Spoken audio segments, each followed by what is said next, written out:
Hey guys, tonight we are going to strip away the glossy finish of history and look into the mirror of the Middle Ages, where vanity wasn't just a sin, it was a health hazard. Imagine standing in a drafty stone chamber, staring into a polished metal disc, and preparing to apply a face cream that is chemically almost identical to paint thinner. We're diving into the bizarre, sometimes lethal beauty standards of the past, starting with the obsession that made people literally die to look good. You probably won't survive this, or at least, your complexion wouldn't. So before you get comfortable, take a moment to like the video and subscribe, but only if you genuinely enjoy what I do here. Also, let me know down in the comments where you're watching from and what time it is in your corner of the world. I love picturing the map lighting up as we all drift off. Now dim the lights, maybe turn on a fan for that soft background hum, and let's ease into tonight's journey together. You are sitting on a hard wooden stool in a high-ceilinged room that never quite gets warm. The year is somewhere in the blurry middle of the 14th century, and the morning light is filtering through a narrow window, casting long, dusty beams across the floorboards. The air smells of beeswax candles, dried lavender, and the faint, underlying dampness of stone walls that haven't seen a dry day in 50 years. You are tired, but not because you've been working. In fact, looking like you've never worked a day in your life is the entire goal of your existence right now. Your objective for the morning is simple, but severe. You need to look dead. Well, not dead, but certainly not alive in the way a peasant is alive. You see, out there in the fields, under the baking sun, the common people are acquiring a healthy, ruddy glow. They have sun-kissed cheeks and weathered skin from laboring in the wind and heat. Because of this, a tan is the ultimate social red flag. It screams outdoor labor. It implies that you have to earn your own living, which is simply embarrassing for someone of your station. To prove your status, to prove that you are so incredibly wealthy that you spend your entire life sitting indoors, embroidery tapestries, or playing the lute, you need skin that looks like it has never encountered a vitamin D molecule. You want a complexion that is pale, is translucent, almost ethereal. Think of it as the corpse chic aesthetic. It's the medieval equivalent of having a verified blue checkmark on social media. It tells everyone you're important before you even open your mouth. You reach for a small, ceramic pot on your vanity table. Inside is a thick, white paste known as Venetian ceruse, or sometimes just spirits of Saturn. It sounds mystical, like something a wizard might conjure up, but in reality, it's a mixture of white lead and vinegar. Yes, lead. The heavy metal we now know causes organ failure, madness, and death. But right now, to you, it just looks like the perfect foundation. It's thick, opaque, and has a satin finish that covers up everything. Freckles, blemishes, and especially the deep pockmarks left over from that bout of smallpox you survived when you were 7. You dip a sponge, or perhaps a soft piece of linen, into the paste. The smell is sharp, acidic, cutting through the lavender scent of the room. As you smear it onto your face, it feels heavy. It doesn't breathe. It's basically the medieval version of Photoshop, except instead of a monthly subscription fee, the cost is your central nervous system. You lay it on thick, plastering over your natural skin tone until you look like a porcelain doll that's been left in a freezer. It tingles a little. That's the lead working its magic, or more accurately, that's the lead seeping into your pores and beginning to slowly poison you. But beauty is pain, right? You pat it down the neck and across the décolletage, ensuring there are no telltale lines where the rich person skin ends and the human skin begins. The tragedy of this routine is that the lead carbonate in the makeup is actually eating your skin. Over time, it turns the skin gray and shriveled, which ironically means you have to wear more of the thick white paste to cover up the damage caused by the thick white paste. It's a vicious cycle, a subscription service to toxicity that you can't cancel.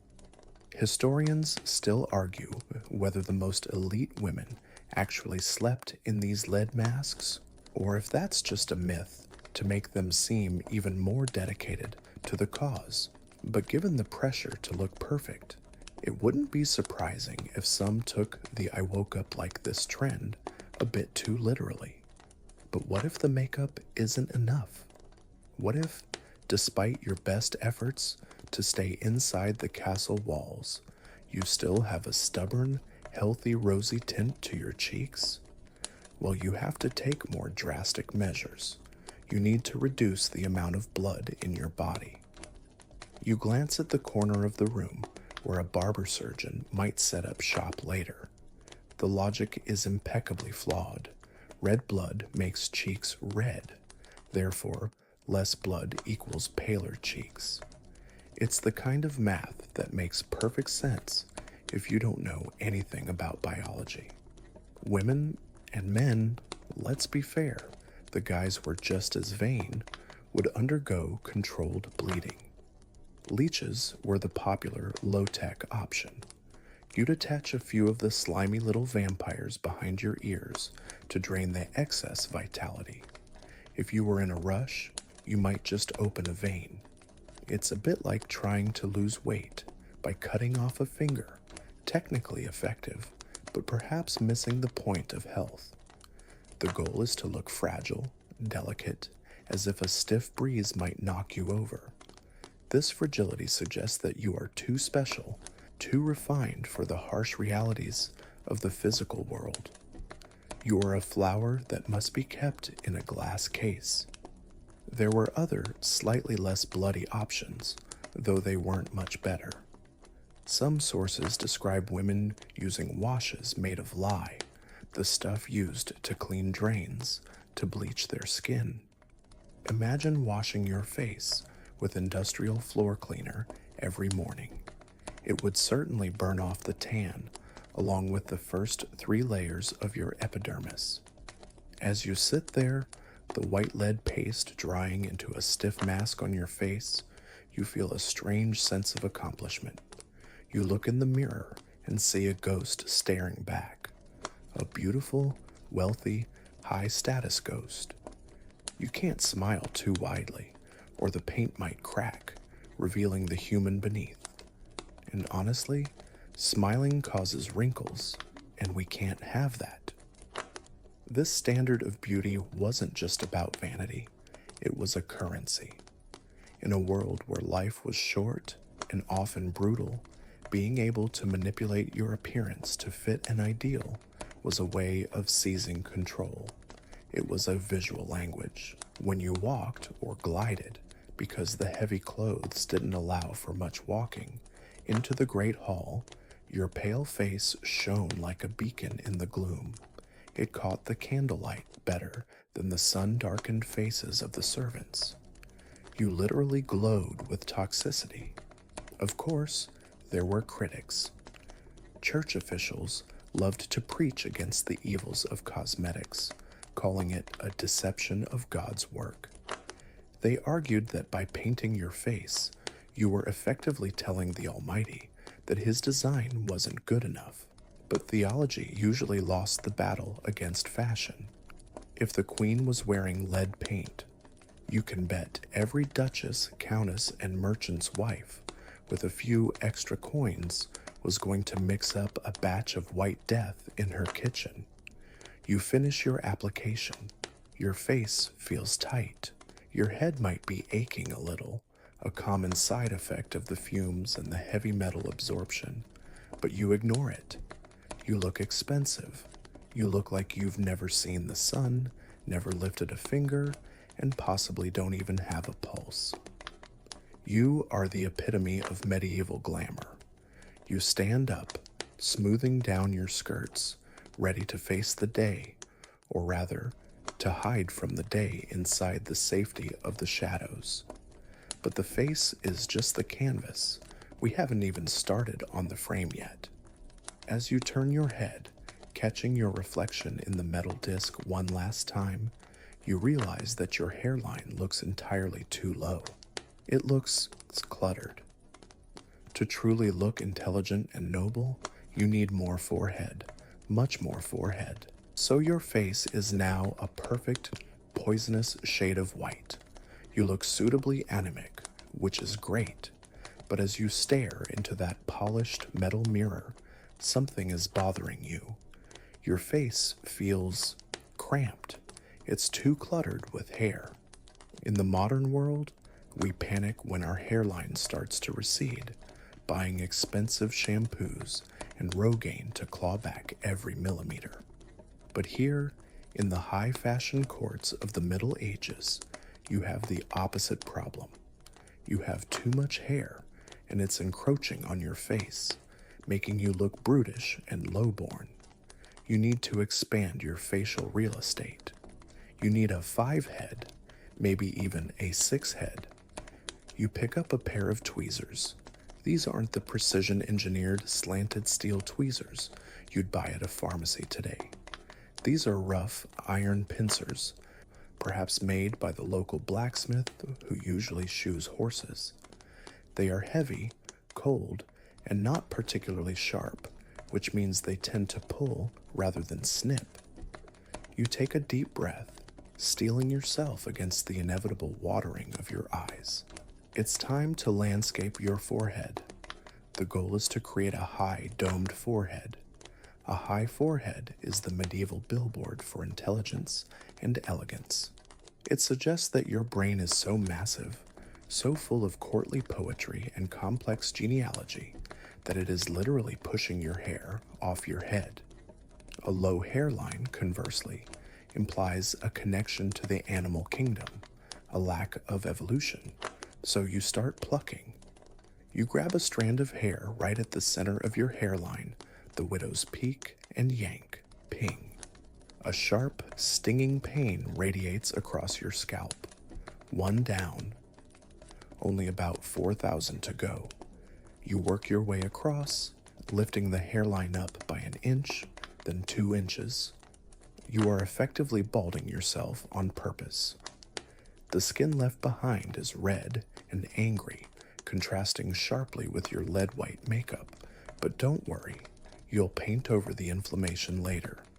It's a tedious, eye-watering process.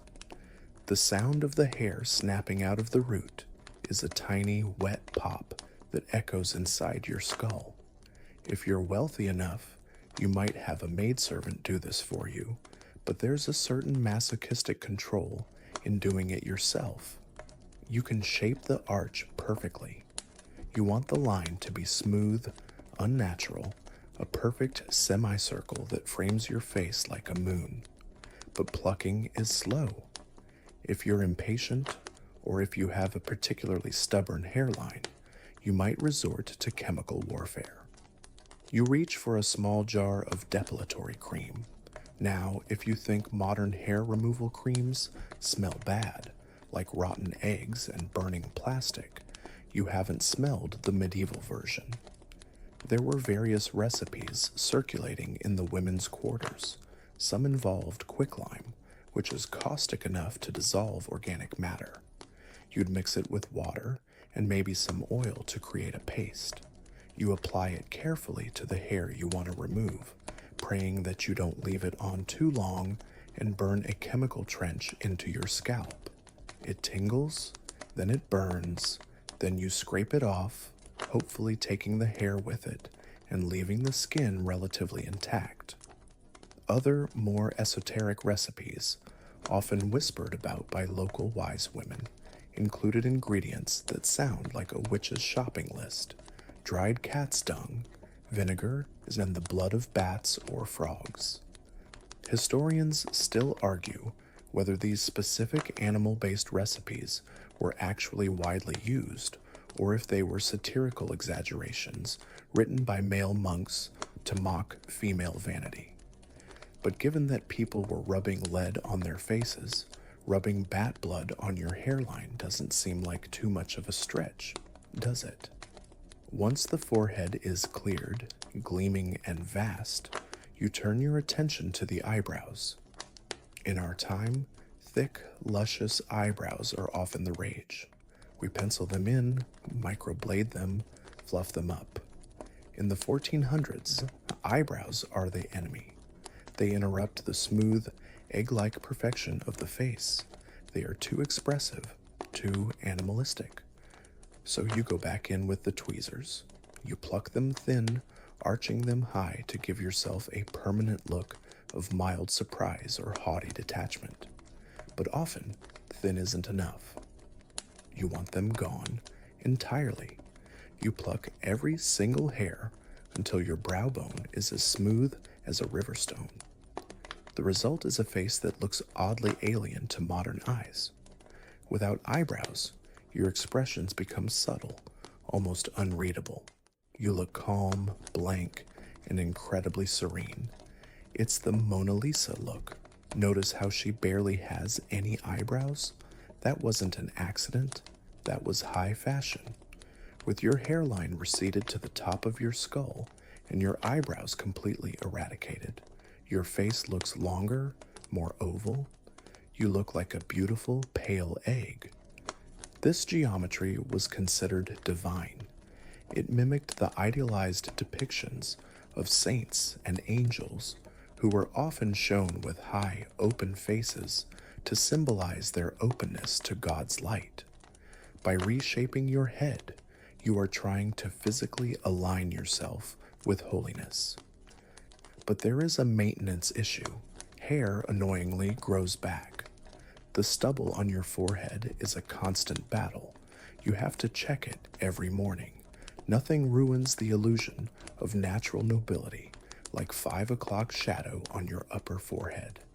To stunt the regrowth, you might rub the raw skin with oils containing hemlock or henbane, poisons that numb the skin and supposedly kill the hair follicles. So not only are you poisoning your face with lead, you are now transdermally absorbing mild neurotoxins through your scalp. If you feel a little dizzy, a little floaty, well, that just adds to the ethereal, detached vibe you're going for. Rubbing walnut oil on the plucked areas was another popular trick believed to prevent regrowth. The oil would stain the skin slightly, which was a problem for your pale aesthetic, so you'd have to scrub it off and reapply the white lead. It is a constant cycle of damage control. Constructing beauty is a slow, full-time job. You lean back and survey your work.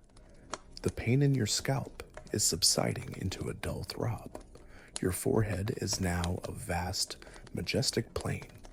It makes your eyes look larger, your chin more delicate. You look vulnerable, exposed.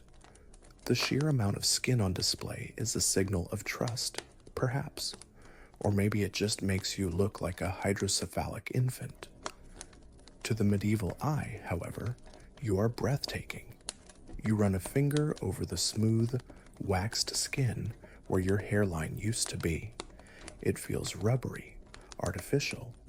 You are slowly turning yourself into a sculpture, chipping away the parts of you that are natural, the hair, the blood, the color, to reveal the art underneath. It's beauty by subtraction. And let's be honest, there's a practical side to this too. Fleas and lice are a constant companion in this era, even for the rich. Less hair means fewer places for the little biters to hide. By shaving the front of your head, you're creating a buffer zone. It's hygiene masquerading as style. But you can't just leave this magnificent new forehead exposed to the draft. You've created the canvas, now you need to frame it. The hair that is left, the stuff on the back of your head, needs to be dealt with. It can't just hang loose. Loose hair is for children and unmarried girls. You are a woman of status. Your hair needs to be contained, controlled, and preferably hidden away completely. But before we cover it up, we have to make sure the hair that is left is the right color. Because if you think the chemical burns on your forehead were bad, wait until you see what we have to do to get that perfect angelic blonde. So you have successfully exterminated your eyebrows and pushed your hairline back to the middle of your skull. You look like a sleek, pale egg. But now we have to deal with the hair that actually remains on your head. And here lies a problem. Your natural hair color is likely a dark, earthy brown, or perhaps a deep chestnut. In the Middle Ages, dark hair is suspicious. It's often associated with the exotic, the untamed, or, in the worst case scenario, the evil stepmother trope from fairy tales. No, the ideal, the absolute pinnacle of holiness and beauty, is blonde, golden, flaxen, radiant blonde. This is the color of angels in church frescoes. It is the color of Eve before the fall, according to some very imaginative theologians. To be blonde is to be closer to God, or at least closer to the favorable side of the artist's color palette. If you weren't born with golden locks, you have to manufacture them. And since L'Oreal won't be founded for another 500 years, you are going to have to raid the kitchen and the latrine. You start by mixing up a bleaching agent. The most common ingredient? Stale urine. Yes, we are back to bodily fluids. Urine contains ammonia, which is a natural bleaching agent. You might mix this with alum, wood ash, or perhaps a slurry of saffron and onion skins if you want a warmer strawberry blonde tint. Saffron is incredibly expensive. It's worth more than gold by weight, so using it on your hair is a massive flex. It's like washing your hair with liquid cash. But here is the logistical nightmare. You need the sun to activate the bleach, but you absolutely cannot let the sun touch your face, or you'll ruin that deathly pale complexion you worked so hard to achieve with the lead paint. You are caught in a paradox of beauty. You need to be solar powered on top and subterranean on the bottom. The solution is a specialized piece of technology called the Solana. It's essentially a wide-brimmed hat with no crown, just a giant donut of straw. You sit on your roof or in a private garden, pull your hair up through the hole in the center, and spread the damp, urine-soaked strands over the brim. The brim shades your face, keeping it safely in the dark, while your hair cooks in the UV rays. You have to sit there for hours, the smell of ammonia and sulfur wafting around you like a personal fog of chemical warfare. It's hot, it's boring, and you are literally marinating your head. Once your hair is sufficiently fried to a crisp, golden hue, you might think you're ready to show it off. Well, not quite. The rules of hair display are strict. If you are an unmarried girl, you can wear your hair loose. It flows down your back, a shimmering curtain of gold, signaling your youth and availability. You are an open market asset. But the moment a ring slides onto your finger, the hair must vanish. Marriage in the Middle Ages means covering up. A married woman's hair is considered intimate, erotically charged, and private. To show it in public is scandalous, so you must bind it, braid it, and hide it. But you don't just throw a towel over your head. No, you turn your head into a construction site. Enter the hennin. You've definitely seen this in cartoons. It's the quintessential princess hat. A tall, stiff, conical structure that looks like an inverted ice cream cone or a very sharp party hat. But the cartoons don't do justice to the engineering required to keep this thing upright. The hennin is made of stiffened fabric, starched linen, or even wire mesh covered in expensive silk or velvet, and it is tall. We aren't talking about a cute little fascinator. A great hennin can be up to 3 feet high. Imagine balancing a traffic cone, no, a small cell phone tower on your head. The rule of thumb is simple. The taller the hat, the higher the status. If you are a duchess, you can scrape the door frames. If you are a mere merchant's wife, you'd better keep it modest, or you might get fined for sumptuary law violations, which is basically the fashion police issuing you a ticket for dressing above your pay grade. Putting this thing on is a two-person job. First, you scrape all your hair back, painfully tight, so not a single strand escapes. Remember, showing hair is for commoners. Then, you place the cone on your head. It's anchored with a frontlet, a loop of black velvet that sits on your forehead, and perhaps some pins that dig comfortably into your scalp. From the tip of the cone floats a veil, a wisp of diaphanous fabric that trails behind you like the exhaust of a jet plane. Wearing a hennin changes the way you move. You can't make sudden movements, or the inertia of the 3-foot cone will snap your neck. You have to glide. You have to keep your chin up and your neck stiff. It forces you into a posture of permanent haughtiness. You literally look down your nose at everyone, because if you look down with your head, the hat falls off. It is posture correction through fear of public humiliation. Walking through doorways becomes a tactical operation. You have to gauge the clearance. Castles, with their defensive architecture, often have low arches. You might have to duck, awkwardly tilting your giant antenna to the side, breaking the illusion of regal grace. It's a bit like a modern trucker trying to drive an 18-wheeler under a low bridge. You are constantly aware of your vertical clearance. Historians still argue about just how extreme these hats really were.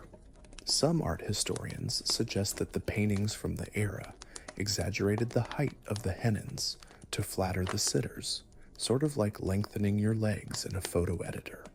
They argue that a 3-foot hat is physically unsustainable for daily wear. But others point to the surviving sumptuary laws that specifically explicitly banned hats over a certain height for commoners, suggesting that women were indeed pushing the limits of gravity and good taste.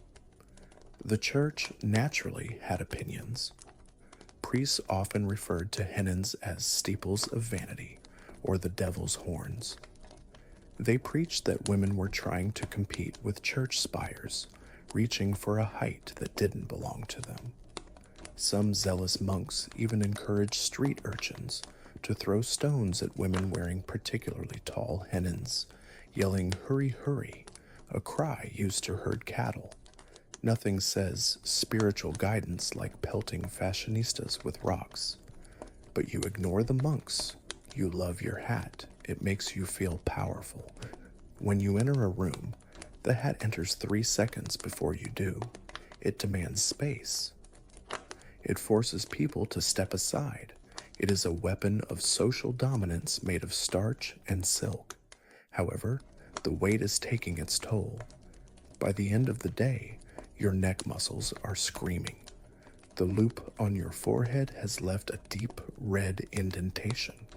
Your scalp itches under the tight binding, but you can't scratch it without dismantling the entire tower.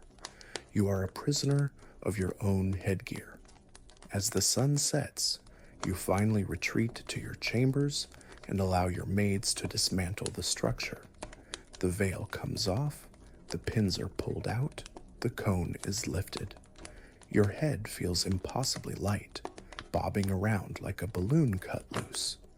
You rub your sore neck, feeling the vertebrae click. You have survived another day of balancing a monument on your skull. But while your head was busy reaching for the heavens, your body was being subjected to a different kind of architectural torture. The medieval silhouette isn't just about being tall, it's about a very specific, very strange shape that contradicts human anatomy entirely. You look in the mirror at your torso, it looks too normal, too functional. We need to fix that. We need to pad, stuff, and squeeze you until you look less like a human woman and more like a fertility symbol designed by an abstract geometrician. So your head is a masterpiece of architectural engineering, and your face is a chemically bleached canvas. You are winning the neck-up game. But now we have to address the rest of you. If you were hoping to slip into something comfortable, like a pair of sweatpants or a loose t-shirt, I have bad news. The concept of loungewear does not exist for you. In fact, the concept of comfort is generally viewed as a weakness of the lower classes.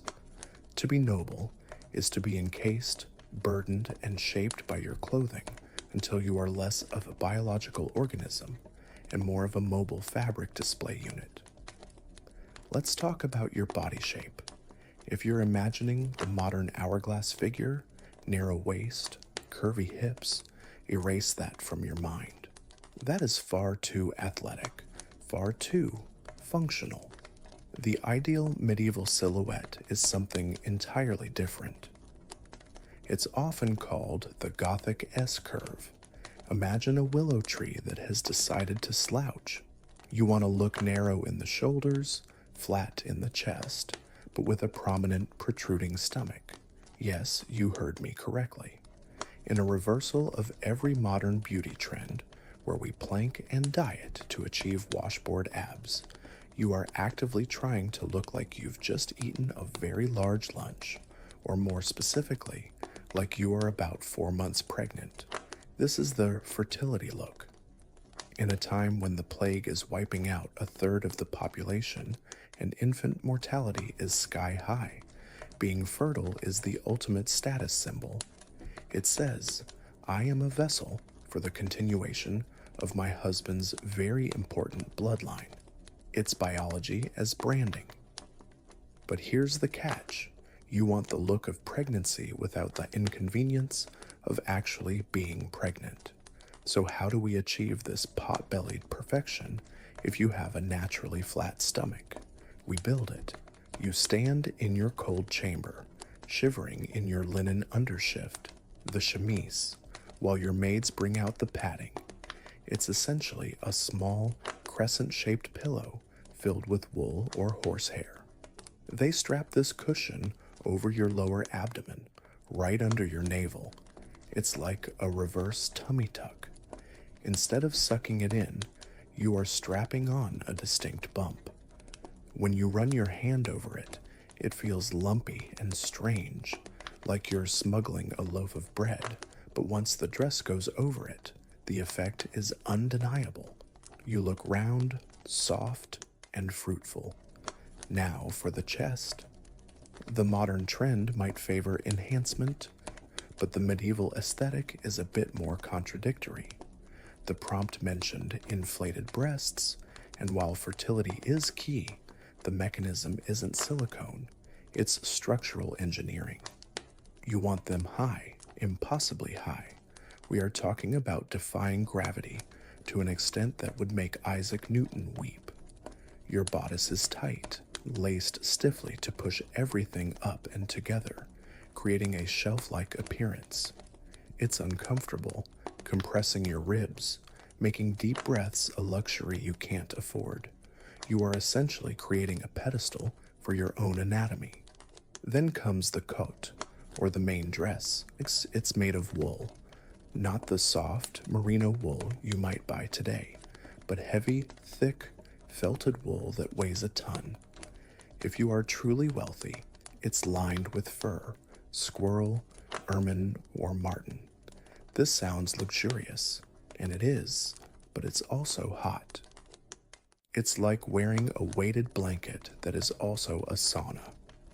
You are carrying around 20 to 30 pounds of fabric just to walk to the dinner table, and we haven't even discussed the sleeves. In the Middle Ages, sleeves aren't just tubes for your arms, they are statements of excess. The style is called the houppelande, and the sleeves are massive. They flare out from the wrist or elbow, sometimes reaching all the way to the floor. Imagine wearing a dress where the sleeves are essentially two extra capes dragging on the ground beside you. These sleeves are often dagged, meaning that edges are cut into intricate patterns, leaves, scallops, or tongues of fire. It looks cool, admittedly.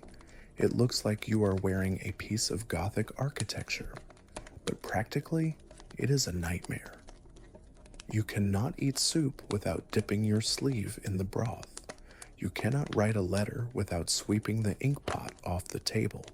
You cannot open a door without getting caught on the latch. This is intentional. This is conspicuous consumption at its finest. By wearing sleeves that make manual labor physically impossible, you are shouting to the world, I do not work, I do not lift, I do not even feed myself properly. It is the ultimate flex. You are so rich that you have rendered yourself useless. The fabric itself is stiff, often woven with gold or silver threads. It doesn't drape. It stands up on its own. You feel less like you are wearing a dress and more like you are operating a mech suit made of velvet. When you move, you don't walk. You process. The weight of the fabric forces you into a slow, swaying gait. You have to kick the heavy hem of your skirt forward with every step. It's just to avoid tripping over it. This creates that famous medieval sway you see in movies. It wasn't an affectation, it was a survival tactic to avoid face planting in the rushes. And let's talk about the waistline. It's not where your actual waist is. The belt, or girdle, is worn very high, right under the bust.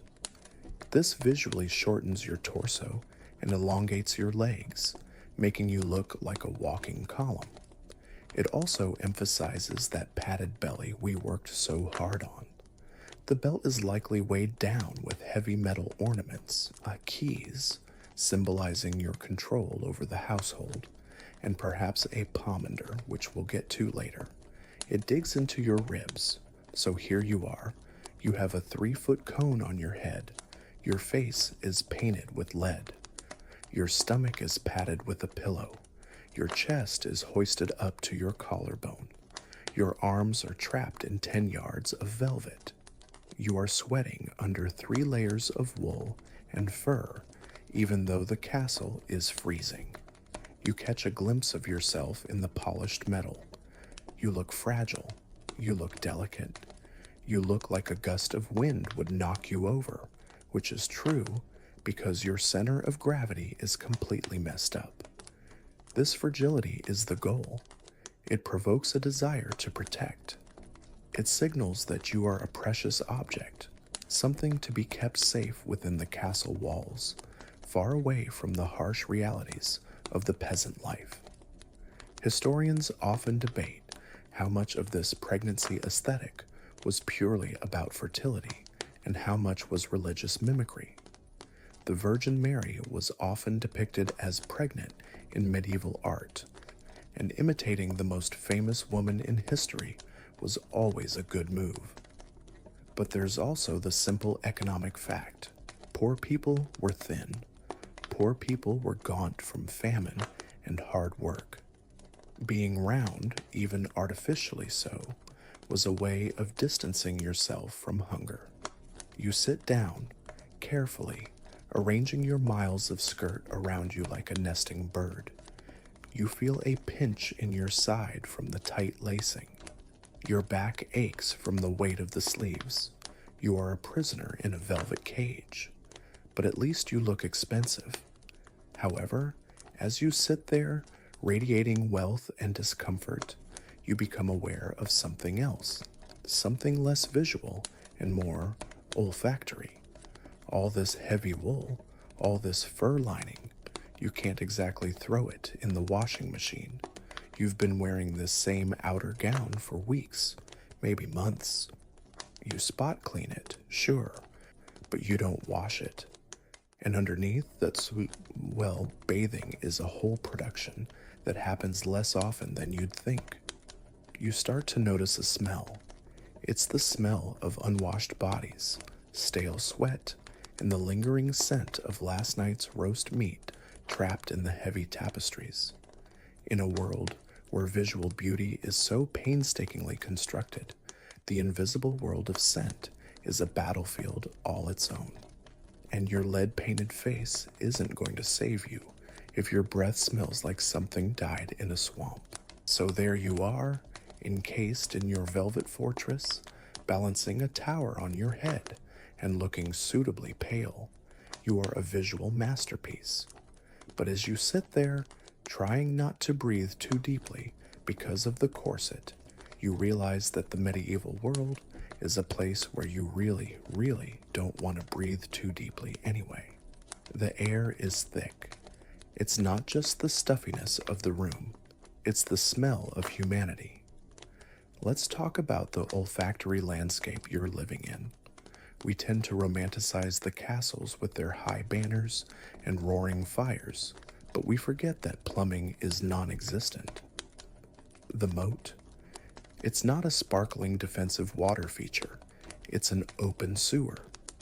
The rushes on the floor, those dried reeds scattered to keep your feet off the cold stone, are essentially a compost heap of food scraps, dog waste, and whatever else has been tracked in over the last 6 months. And then there's you. You haven't washed your hair in weeks, because remember, water might wash away the expensive golden dye job. Your heavy wool dress has never touched water because water would shrink it into a child's size. You are essentially a walking ecosystem of trapped scents, stale sweat, wood smoke, old fur, and the lingering aroma of the roasted peacock from 3 nights ago. To combat this, you reach for your most essential accessory, the pomander. It hangs from your belt on a long gold chain, swinging rhythmically against your padded stomach as you walk. It looks like a piece of jewelry, a filigreed metal ball about the size of an apple. You lift it to your nose, inhaling greedily. Inside the metal cage is a ball of wax mixed with incredibly strong, expensive aromatics, ambergris, which is delightfully whale vomit, musk from the gland of a deer, civet, rose water, and cloves. This isn't just perfume, it's a shield. In the medieval mind, bad smells aren't just unpleasant, they are dangerous. The theory of miasma suggests that disease travels on foul odors. If you smell the cesspit, you might catch the plague. So by sniffing your pomander, you aren't just being fancy, you are practically wearing a hazmat suit for your nose. You walk through the castle corridors, holding this little metal ball to your face like a life support system, navigating bubbles of clove-scented safety in a sea of stench. Now this brings us to the great debate. Did you bathe? The popular myth is that medieval people never bathed and were universally filthy. That's not entirely fair. Historians still argue about the precise frequency, but we know bathhouses existed. In fact, many cities had thriving public baths until the church started frowning on them because, well, naked people in warm water tend to lead to immoral behavior. For you, the noblewoman, bathing is a logistical nightmare. It requires servants to haul buckets of water from the well, heat them over a fire, and fill a wooden tub lined with linen to protect your skin from splinters in your chamber. It takes hours to prepare, and there's a fear attached to it. Many physicians believe that hot water opens the pores, and open pores allow the bad air to enter the body, making you vulnerable to sickness. So you might bathe, but you do it quickly, and you probably don't scrub too hard. You're more likely to just wash your hands and face daily, the parts people can see, and leave the rest to the protection of your linen undergarments, which are washed regularly and are thought to absorb body impurities like a sponge. But while you can mask body odor with musk and heavy layers of wool, there is one smell you cannot hide: your breath. Open your mouth, run your tongue over your teeth. In our story, this is a dangerous landscape. Sugar is still a rare luxury imported from the East, so you might not have the meth mouth of the later Elizabethan era. Queen Elizabeth III was famous for her black, rotting teeth due to her sugar addiction, but your diet is still tough on your enamel. Bread contains grit from the millstones, which grinds your teeth down. Fruit acids and honey do the rest. If you have a toothache, God help you. There is no dentist, there is only the barber surgeon. This is a man whose job description includes cutting hair, amputating limbs, and pulling teeth. He is a jack of all trades and master of pain. You sit in a chair much like you are now, but instead of relaxation, you are gripping the armrests until your knuckles are white. The barber surgeon leans over you. He doesn't smell great either. He's holding a tool that looks like a pair of rusty pliers, or perhaps a device called a pelican, which uses leverage against the gum to pry the tooth out sideways. There is no Novocaine. There is no sterile environment. He might offer you a rag soaked in wine to bite on, or perhaps some herbs like henbane to make you drowsy. But mostly, you just have to endure it. Medicine in this era is really just polite torture with a theology degree. The belief is that toothaches are caused by a toothworm, a literal teeny worm that is eating your tooth from the inside out. The barber isn't just pulling a tooth, he's trying to evict a parasite. The metal clamps down, the crunch is audible, the pain is blinding, white hot, shooting through your jaw and into that high, plucked forehead of yours. You scream, but it's muffled by the wine rag. He yanks. Blood fills your mouth, and iron and salt.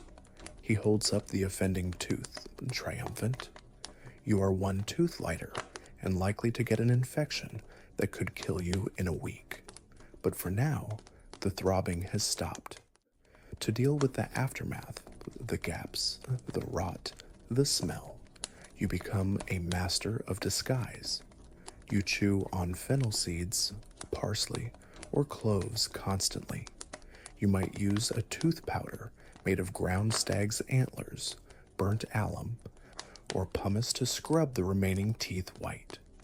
It's abrasive enough to take the enamel right off, leaving your teeth sensitive and raw, but hey, at least they look white for a few years before they fall out. If you lose too many, you might get false teeth. But these aren't the sanitized acrylics of today. They are made of ivory, cow bone, or, if you want the most realistic look, human teeth scavenged from corpses or bought from poor people who sold their chompers for bread money. You effectively wear someone else's smile. They are wired into your remaining teeth with gold or silver wire. They wobble when you eat. They smell if you don't clean them. It's a literal bridge of bones in your mouth.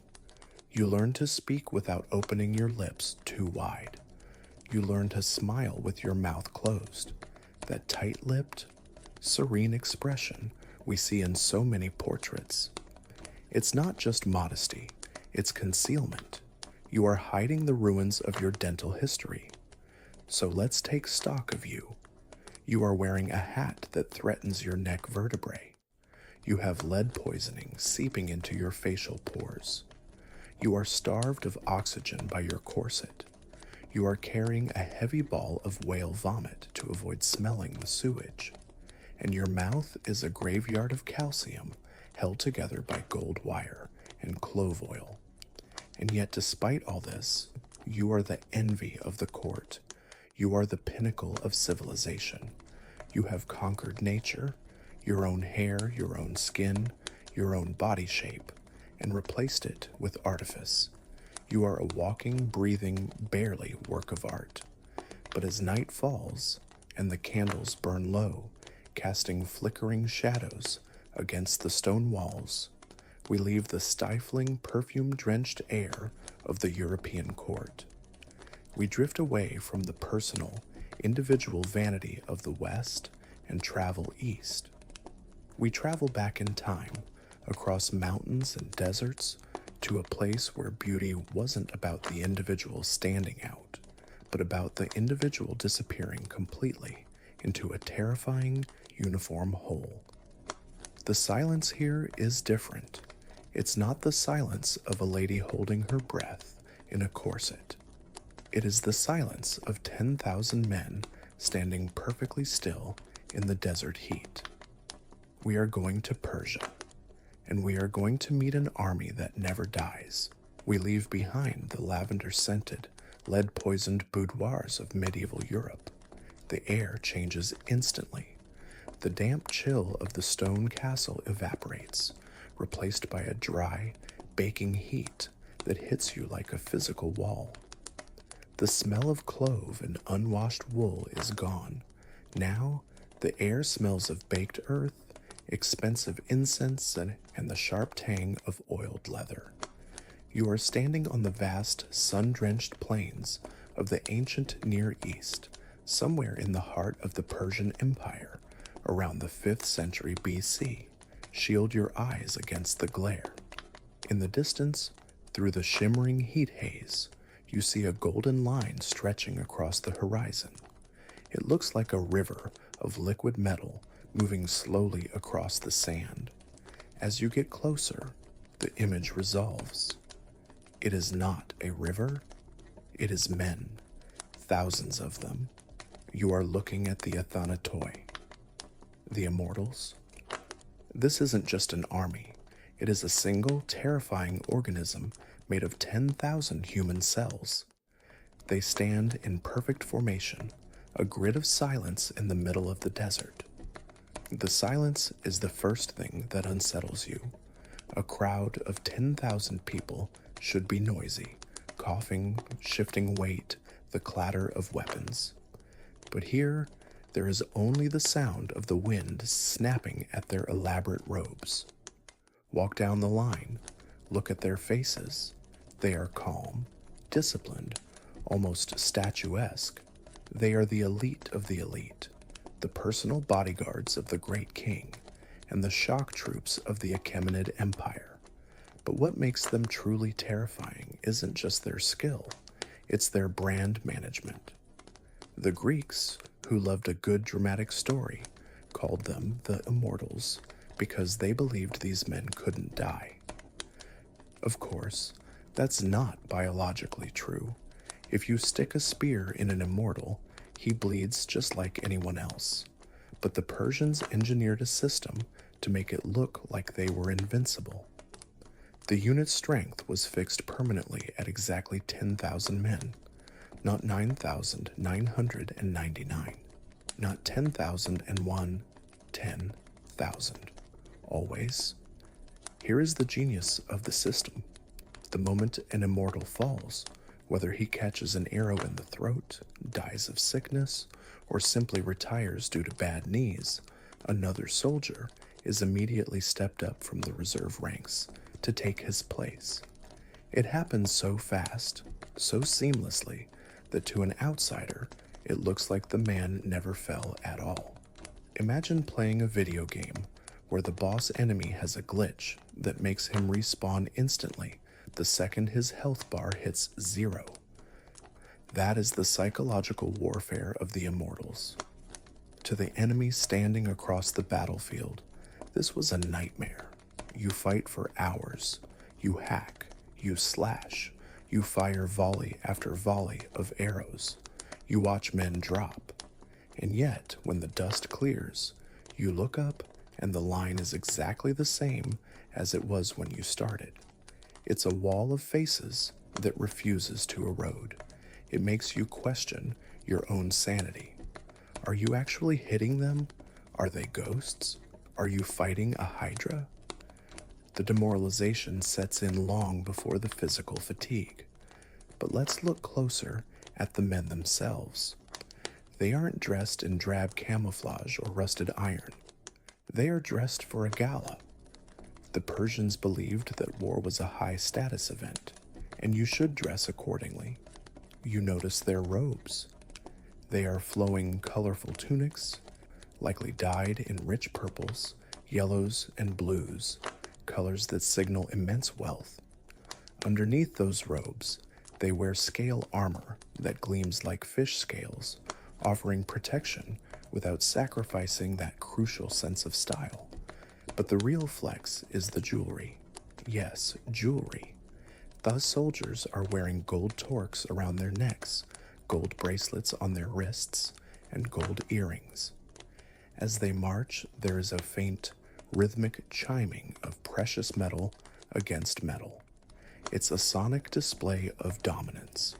It tells the enemy, we are so confident in our victory, so unbothered by your existence, that we brought our life savings to the battlefield. It's the ancient equivalent of driving a Ferrari into a demolition derby. They carry distinct weapons. In their hands, they hold short spears. But look at the bottom of the spear shaft. Instead of a plain spike, there is a counterweight made of metal. For the common soldiers, it's silver. But for the top 1,000, the officers, and the king's personal guard, the counterweight is a golden pomegranate. Imagine that. You are about to be impaled, and the last thing you see is a beautiful golden fruit bobbing in the air. These men were known as the apple bearers by the Greeks, because apparently Greeks couldn't tell the difference between a stylized pomegranate and an apple. They also carry bows, slung over their shoulders in colorful cases, and a short sword called an akinakis hanging at their waist. And for defense, a shield made of wicker. This sounds flimsy to modern ears. Wicker is for patio furniture, not warfare, right? But these Gera shields were tightly woven, tough, and covered in leather. They were incredibly light, allowing the immortals to move with a fluidity that heavier infantry couldn't match. They could form a wall of wicker, absorb the shock of arrows, and then disperse like water to flank you. You stand there, feeling the heat radiate off the sand, watching this golden, glittering line of death. There is a strange beauty to it. In the medieval court, beauty was about individual distortion, the plucked forehead, the padded belly. Here, beauty is about collective erasure. No single immortal matters. The idea of the immortal is what matters. The individual is dissolved into the number. It's a different kind of horror, isn't it? The horror of anonymity. The soldier in front of you doesn't have a name. He is just Unit 432. And if you kill him, Unit 433 is stepping into his sandals before his body hits the ground. This army served a dual purpose. Yes, they were the hammer of the empire, used to crush rebellions and expand borders. But they were also the ultimate diplomatic tool. Imagine you are a foreign ambassador visiting the Persian court. You are led past row after row of these silent, glittering men. You walk for a mile, and the line never ends. You see the gold, the discipline, the sheer scale of the resources required to feed, clothe, and train 10,000 men to this level of perfection. By the time you reach the king's throne, you don't want to fight. You want to sign whatever treaty he puts in front of you. The immortals won battles simply by existing. They were a deterrent made of flesh and gold. But even perfection has a shelf life. The immortals were the masters of their world for centuries, the boogeymen of the Near East. But history is cruel to static systems. While the immortals were perfecting their unchanging drill, the world outside was evolving. New tactics were being born in the rocky hills of Greece and Macedon, and tactics that didn't care about your gold pomegranates or your psychological tricks. As you walk among them, you can almost feel the weight of their legacy and the looming shadow of their eventual downfall. The air is thick with the scent of their expensive perfumes, because yes, they were sent into battle too. To be an immortal was to maintain a standard of living that most kings couldn't afford. They traveled with their own food caravans, their own concubines, and their own servants. It was a mobile city of luxury that just happened to be extremely good at killing people.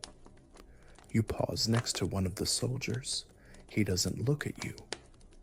His eyes are fixed on the horizon, staring at an empire that stretches from India to Ethiopia. He looks eternal. He looks like a statue carved from history itself. But the sand is shifting under his feet. The sun is beating down, and even the brightest gold eventually gets covered in dust.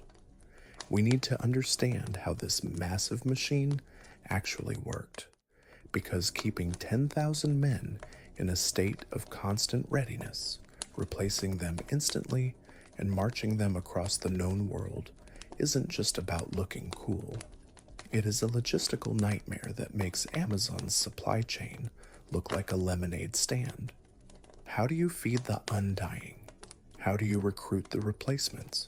And what happens when the immortals finally meet a mortal they can't scare? So, you are standing in the desert, surrounded by 10,000 men, dripping in gold and smelling of expensive cologne. It's an impressive sight. But let's step behind the curtain for a moment, because as anyone who has ever organized a wedding or a corporate retreat knows, getting 10,000 people to be in the same place at the same time, looking perfect, is a logistical nightmare that makes the Normandy landings look like a casual picnic. The Immortals weren't just an army, they were a traveling city, a very high-maintenance traveling city. When they marched, they didn't just sleep on the ground and eat hardtack like common grunts. No, they brought the comforts of home with them. Behind that glittering line of soldiers stretched a baggage train that went on for miles. We are talking about covered wagons carrying their concubines, their servants, their personal cooks, and their wardrobes. It was essentially the ancient equivalent of a rock band on a world tour, but with more spears and fewer guitar solos. They had a dedicated supply chain for food. While other armies scavenged or pillaged, the Immortals were served special rations. There are even accounts that the great king who traveled with them would only drink water from the Chospis River near Susa. This water had to be boiled and stored in silver flagons, then carted thousands of miles across the empire on mule-drawn wagons. Imagine being the logistics officer in charge of the royal water supply. You are dragging heavy silver jars through a desert, just so the boss can have his specific brand of hydration. It's the ultimate diva rider. But the real logistical marvel was the human supply chain. How do you keep the number at exactly 10,000? You need a shadow army, following the main force, or stationed at key intervals along the royal road, were the reserves. These were men who had completed the training but hadn't yet made the team. They were the understudies. Imagine being one of these guys. You are fit, you are trained, you are ready to go. But your entire career advancement depends on someone else dying. You are literally waiting for Unit 4532 to catch a fever or an arrow so you can step into his shoes. It's a grim promotion ladder. But this system ensured that the unit never looked weak. The enemy never saw a gap in the line because the gap was filled before the body was even cold. It was the original subscription model of warfare: automatic renewal, guaranteed service. To create a cog that fits this perfectly into the machine, you have to start early. The training of a Persian noble began at age 5 years old. While modern kindergartners are learning to share crayons, these kids were being taken from their mothers to learn the 3 pillars of Persian manhood: to ride a horse, to shoot a bow, and to tell the truth. That last one, telling the truth, was crucial. The Persians believed that lying was the worst sin imaginable. It was a form of chaos, a disruption of the cosmic order. For an elite bodyguard unit, this was a practical safety feature.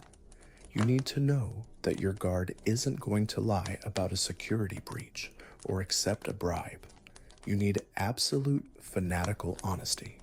So for years, these boys were drilled in the heat, hardened into perfect physical specimens, and indoctrinated with total loyalty to the King of Kings. By the time they were 20 and eligible to join the army, they weren't just soldiers, they were believers. They were part of a brotherhood that transcended their own individuality. They were the apple bearers, the golden elite. But here is the problem with perfection: it is rigid. The Immortals were designed to fight a specific type of war. They were built for the flat, open plains of the East, where they could use their numbers to outflank the enemy, where their archers could rain death from a distance, and where their cavalry could sweep in for the kill. They were a hammer designed to hit a very specific type of nail. And then they met a screwdriver. Enter the Greeks, and later the Macedonians. These were people who didn't care about looking cool. They didn't wear gold to battle. They wore heavy, sweaty bronze. They didn't value individual artistry in swordplay. They valued the phalanx, a tight, crushing block of men bristling with spears. The first cracks in the immortal myth appeared at places like Thermopylae. You know the story: the narrow pass, the 300 Spartans, and their thousands of allies. In that narrow funnel, the Immortals' numbers meant nothing. You can't flank a wall of rock. Their light wicker shields, which were great for blocking arrows, were useless against the heavy thrust of a Greek hoplite's spear. Their shorter swords couldn't reach the enemy. The Immortals died in droves, just like anyone else. It was a PR disaster. But the real end, the final shattering of the illusion, came with Alexander the Great. It is 331 BC, the Battle of Gaugamela. The Persian Empire is making its last stand. The Immortals are there, still glittering, still terrifying, still 10,000 strong. But Alexander has brought a new toy, the sarissa. This is a pike that is 18 to 20 feet long. Do the math. The Persian spear is about 6 or 7 feet long. The Macedonian pike is 18 feet long. As the Immortals charge, screaming their battle cries, confident in their centuries of dominance, they run into a wall of spear points that they literally cannot touch. They are skewered before they can even get within swinging distance of the enemy. It's like trying to fight a man with a sniper rifle while you are holding a knife. The wicker shields shatter. The gold jewelry offers no protection against cold iron. The beautiful flowing robes just get tangled in the carnage. The discipline holds for a while because they are the best, but eventually physics wins. You cannot fight what you cannot reach.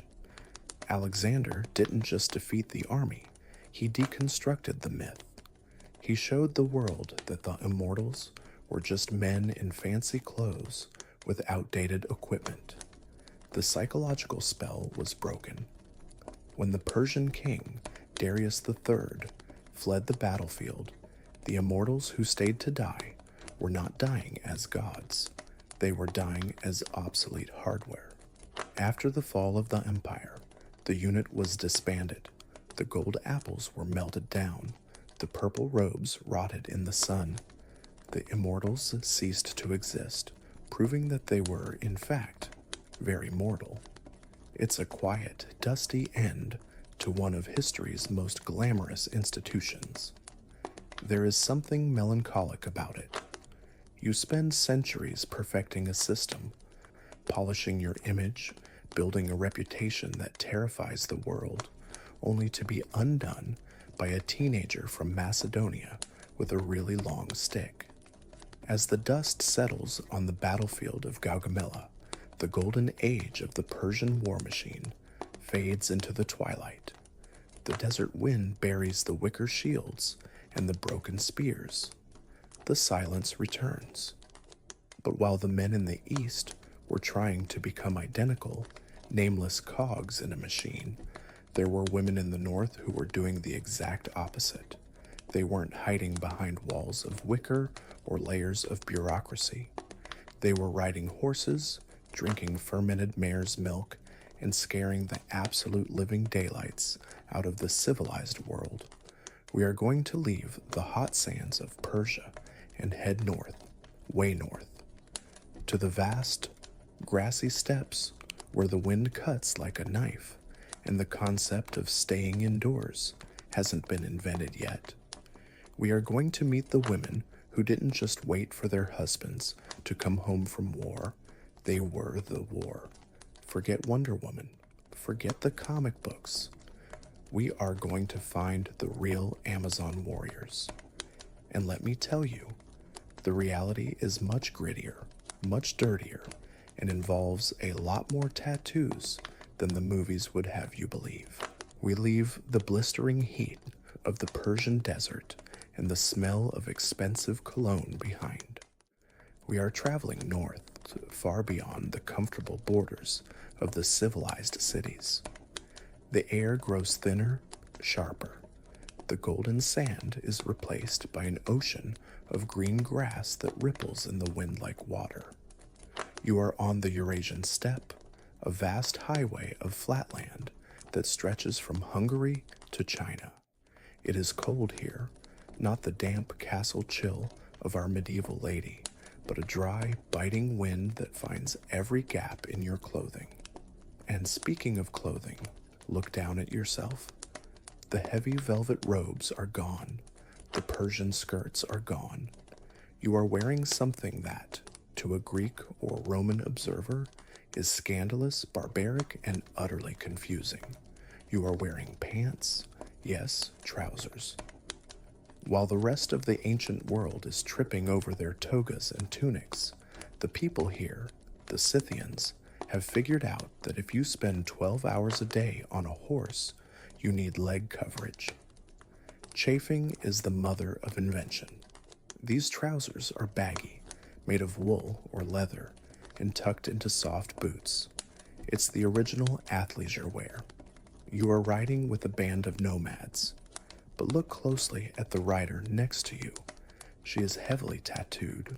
Intricate, swirling patterns of deer, griffins, and mythical beasts wind their way up her arms and across her shoulders.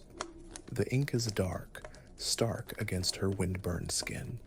She carries a bow case on her hip, a short sword strapped to her thigh, and she looks at you with a gaze that is completely devoid of the demure, downcast eyes we saw in the medieval court. This is the reality behind the myth. This is a Scythian warrior woman.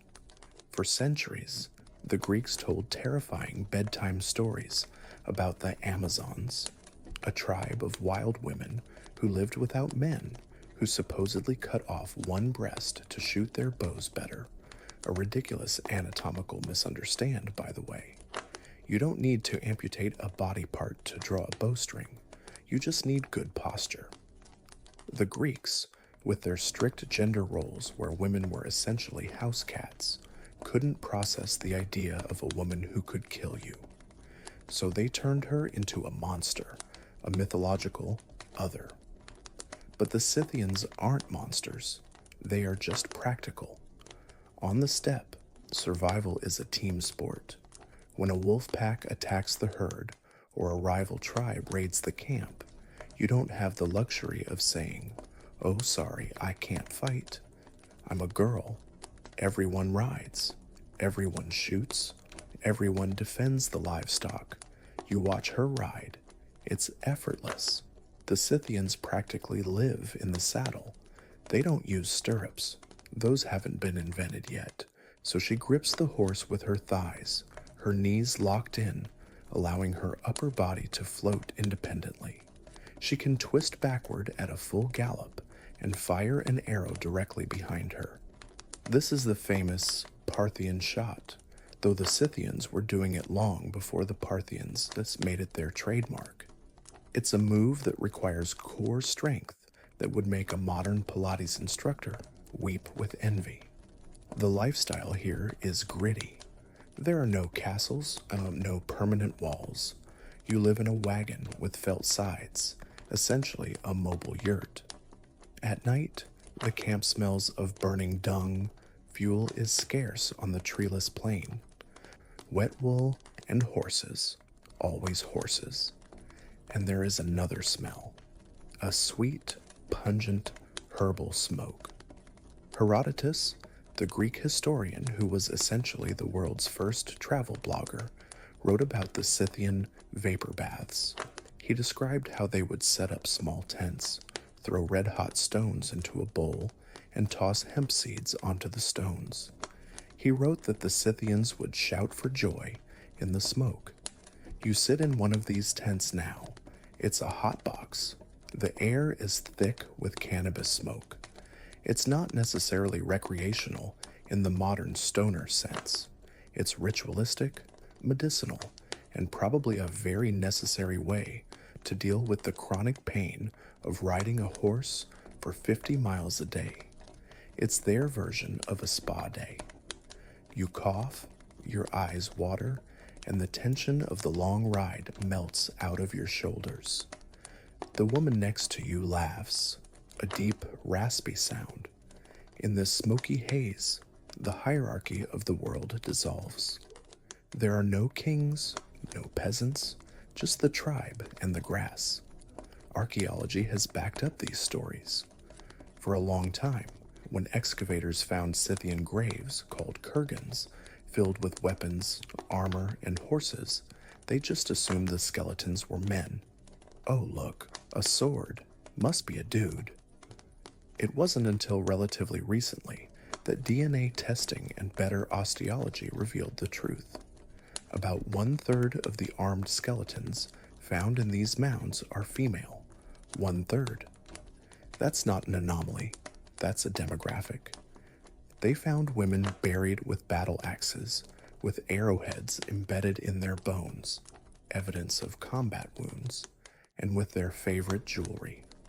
In one grave, a teenage girl was found with a bow and a quiver full of arrows, ready to hunt in the afterlife.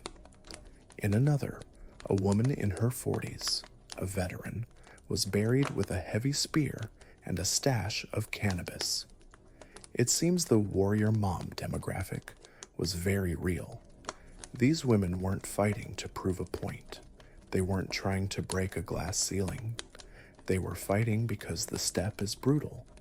If you are weak, you die. If you are slow, you die. Gender is irrelevant when the winter wind is 40 degrees and a rival clan is trying to steal your horses.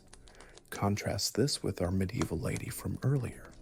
She was constructed to be fragile, to be looked at. The Scythian woman is constructed to act. Her beauty, if she cares about it, is in her competence. Her tattoos might be decorative, but they are also likely marks of status, initiation, or perhaps acupuncture points for pain relief. Some tattoos line up perfectly with joint injuries.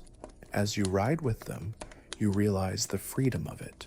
No corsets, no lead paint, no 3-foot hats to balance, just trousers, a warm coat, and a horse. Sure, you might die of an infected arrow wound at age 30, but until then, you are the master of the horizon. The Greeks were terrified of them because they represented chaos. A woman who doesn't need a man to protect her. A woman who can ride faster and shoot straighter than a hoplite. That is a threat to the foundation of civilized society.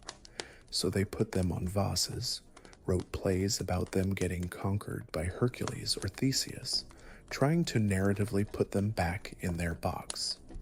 But out here, under the vast, star-strewn sky, the narrative doesn't matter. The Scythian women didn't leave behind books or statues. They left behind bones and gold, beautiful, intricate gold artifacts, combs, pectorals, belt buckles, depicting scenes of their life. And in those scenes, they are always moving, hunting hares, stringing bows, milking mares. Speaking of milk, you are handed a bowl. It's kumis, their fermented mare's milk. It's fizzy, sour, and slightly alcoholic. It tastes like aggressive yogurt. You drink it because it's the only calorie source around right now. It sits heavy in your stomach, warming you against the dropping temperature. You look at the woman again. She is sharpening her dagger with a whetstone. The sound is a rhythmic shh, shh, shh. She is a warrior, a mother, a smoker of hemp, a rider of horses. She is the prototype for every badass female character in modern fiction, but she is infinitely more interesting because she is real. She isn't wearing a metal bikini. She is wearing sweat-stained leather, and she smells like a campfire. The fire crackles, sending sparks up into the black void above. The wind whistles through the grass, a lonely, haunting sound that has blown across these plains for thousands of years. The horses whinny softly in the dark. You feel a sense of profound isolation, but also a strange peace. The world is huge, and you are just a tiny speck riding across it. But the Scythians eventually faded too. They were absorbed, conquered, or simply migrated away. Their kurgans were looted. Their name became a legend. But the spirit of the female warrior didn't die on the steppe. It just moved. We are going to travel east again, drifting across the continent, crossing the Himalayas, and landing on an island nation where the sword is considered the soul of the warrior. We are jumping forward in time to feudal Japan. Here, the warrior class is dominated by men, the samurai. They are famous for their code of Bushido, their katanas, their stoic honor. But history, as always, has hidden the women in the footnotes. Tonight, we are going to unsheath the naginata. We are going to meet the onnamusha. These weren't just wives waiting at home. They were samurai in their own right. And one of them was so terrifyingly strong that she was said to be a warrior worth 1,000, ready to confront a demon or a god. Prepare yourself. The grass of the steppe is fading. The cherry blossoms are beginning to fall, and the blade is being drawn. We leave the windswept Eurasian steppe and the smell of fermenting mare's milk behind. The landscape shifts, the horizon contracts. We are no longer in a world of endless grass, but in a land of verticality, misty mountains, dense bamboo forests, and meticulously raked gravel gardens. We have crossed the sea to Japan. The air here is different. It smells of damp moss, cedarwood, and the faint metallic tang of rain on iron. You are no longer wearing the practical trousers of the Scythians or the velvet cage of the European court. You are standing in the mud of the 12th century during the Genpei War, and you are wearing a work of art that is designed to stop arrows. You are encased in o-yoroi, great armor. It's not a single sheet of metal like a European knight's suit. It's a complex puzzle of small iron and leather scales, lacquered to a high shine to prevent rust in the humid Japanese climate, and laced together with vibrant silk cords. The lacing, or odoshi, is bright, perhaps crimson, indigo, or emerald green. You look like a walking jewel box, but this jewel box weighs about 60 pounds. You are an onamusha. Now, pop culture often gives us the image of the geisha, the delicate, entertaining woman in the silk kimono. But the samurai class had a different expectation for their women. While they were expected to manage the household and educate the children, they were also expected to defend that household to the death if the men were away at war. And in feudal Japan, the men were always away at war. So you didn't just learn flower arranging, you learned the naginata. Look at the weapon in your hands. It is beautiful and terrifying. It's a polearm, a long wooden shaft, maybe 7 feet long, topped with a curved, single-edged blade that looks like a sword. It's the perfect weapon for a woman, or really, for anyone fighting outnumbered. It uses leverage and centrifugal force rather than brute strength. With a naginata, you can keep a swordsman at a distance. You can cut the legs out from under a horse, or you can sweep a room clear in a single rotation. It is the great equalizer. But some women didn't just stay home to guard the castle. Some rode out to the front lines. Meet Tomoe Gozen. She is a figure who straddles the line between history and legend, a sort of medieval superhero whose exploits were written down in the Tale of the Heikis. The text describes her with a mix of awe and fear. Tomoe was especially beautiful, with white skin, long hair, and charming features. She was also a remarkably strong archer, and as a swordswoman, she was a warrior worth 1,000, ready to confront a demon or a god, mounted or on foot. Worth 1,000. That's a heck of a performance review. Imagine you are Tomoe. You are commanding troops in the chaotic, muddy battles of the 1180s. You aren't sitting in the back. You are leading the charge. You are famous for taking heads, the grim scorecard of samurai warfare. But despite your skill, you are fighting a losing battle. Your lord and possible lover, Minamoto no Yoshinaka, is being crushed by the enemy. The story of her final battle is both badass and infuriatingly tragic. As the army is decimated, Yoshinaka turns to Tomoe. They are facing death. And what does he say?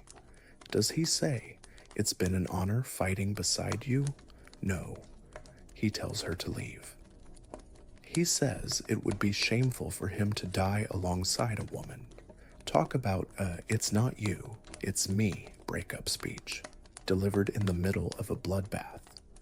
Even in the face of annihilation, the fragile male ego of the 12th century remains undefeated. But Tomo's reaction is legendary. She doesn't argue. She doesn't cry. She basically says, "Okay, fine, but watch this." She spots a high-ranking enemy samurai, a man named Honda no Morishige, riding nearby. She charges him. She grabs him. And in a display of raw power that defies physics, she drags him off his horse, pins him to the pommel of her saddle, and twists his head off.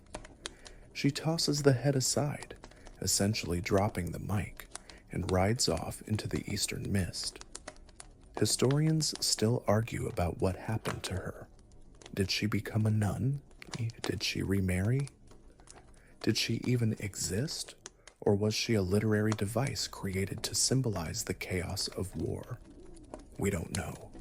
She vanishes from the record, leaving only the image of a beautiful woman in lacquered armor, tearing the world apart with her bare hands. Now let's fast forward.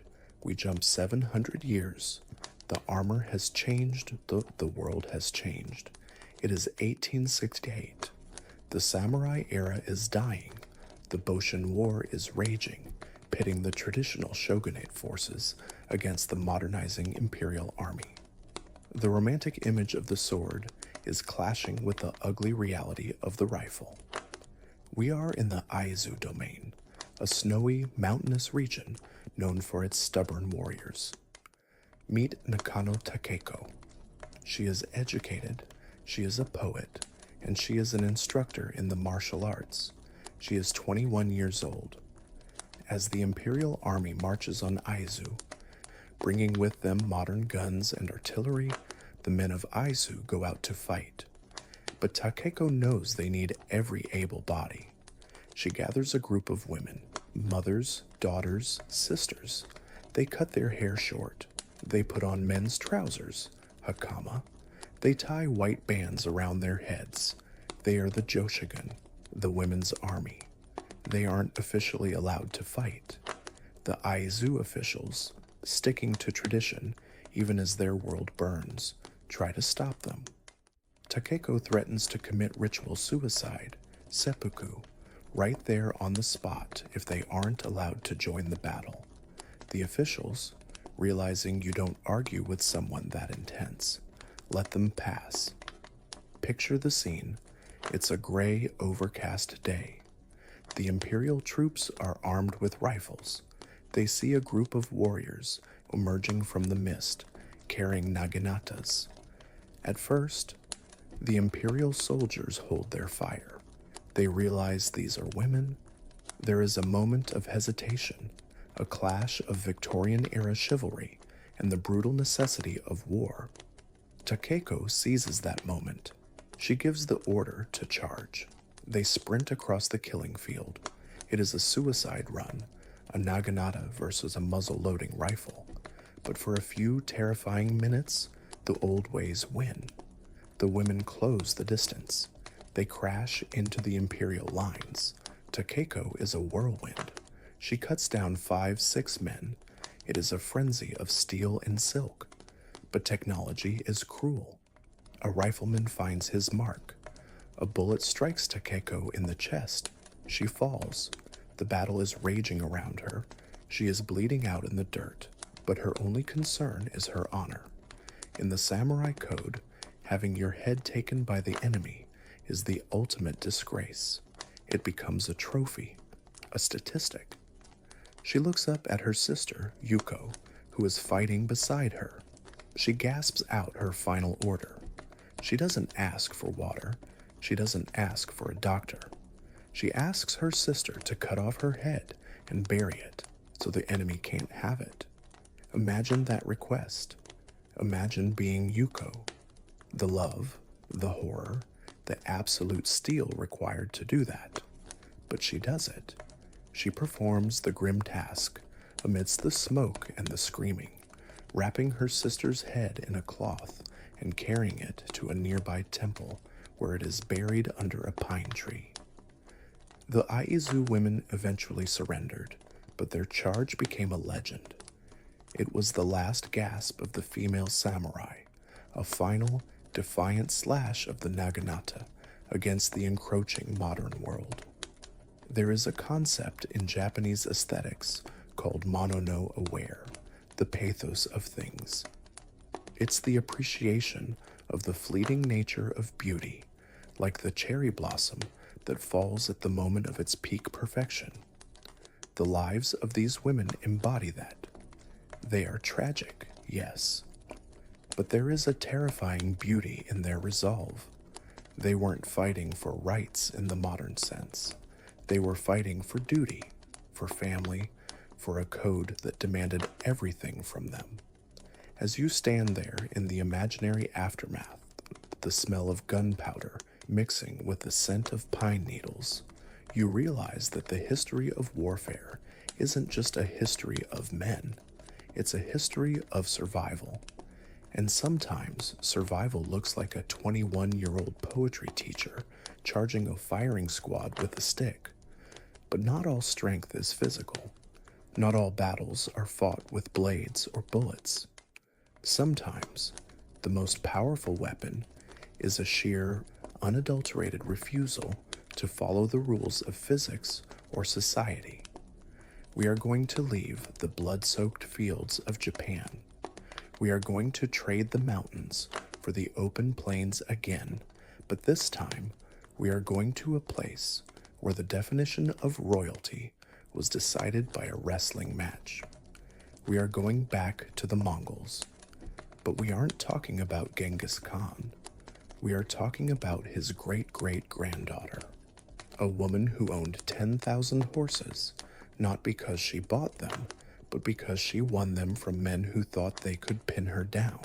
Prepare to meet the ultimate tomboy of the ancient world, the princess who told her father, the most powerful man in Asia, I will not marry any man unless he can defeat me in wrestling, and if he loses, he owes me 100 horses. Spoiler alert, she died unmarried, and she had a lot of horses. We have traded the misty bamboo forests of Japan for the open, wind-scoured plains of Central Asia. The year is somewhere in the late 13th century. The air here smells of wood smoke, boiled mutton, and the distinct, musky scent of thousands of horses. You are standing on the edge of a human circle, a roaring crowd of nomads gathered on the packed earth. Welcome to the Mongolian dating scene. It is significantly more violent than Tinder, and the stakes are much, much higher than just paying for dinner. You are here to meet Kutulun. She is the great-great-granddaughter of Genghis Khan, the daughter of Kaidu, the ruler of the Chagatai Khanate. She is royalty in every sense of the word.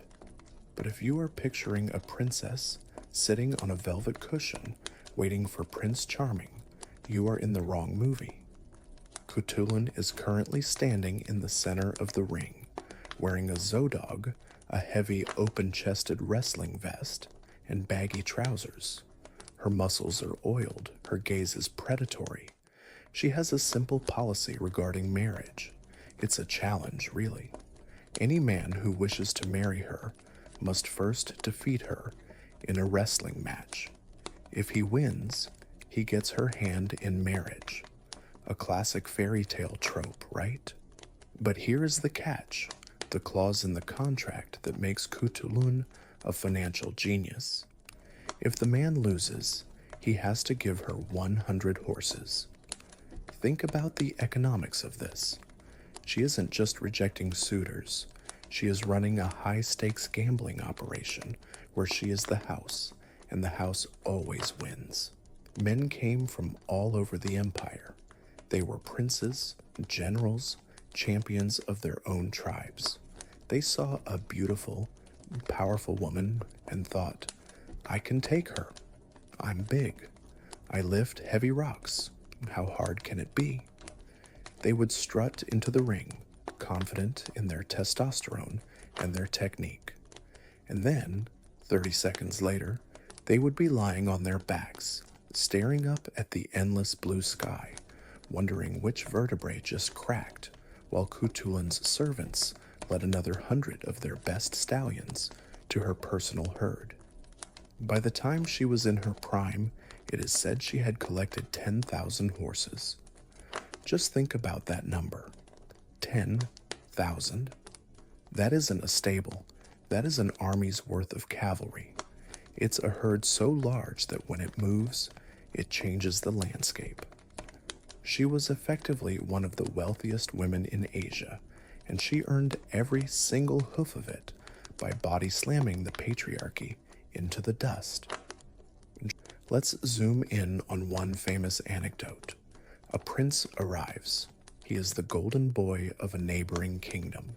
He is handsome, wealthy, and apparently very confident. He brings with him not 100 horses, but 1,000. He is going all in. He is betting the farm. The crowd goes wild. The parents, Kutulun's father, Kaidu, and her mother, are thrilled. They are pleading with her, whispering, look, just maybe let him win. He's cute, he's rich, and we really need a political alliance with his tribe. Just take a dive, honey. Kutulun looks at the prince. She looks at the horses, and for a moment she considers it. But then the match starts. Mongolian wrestling, or book, has no weight classes and no time limits. You lose if your back, knee, or elbow touches the ground. It is a game of leverage, balance, and raw power. The prince is strong. They grapple. The sound of skin slapping against skin, the grunts of exertion, the thud of heavy boots seeking traction in the dust.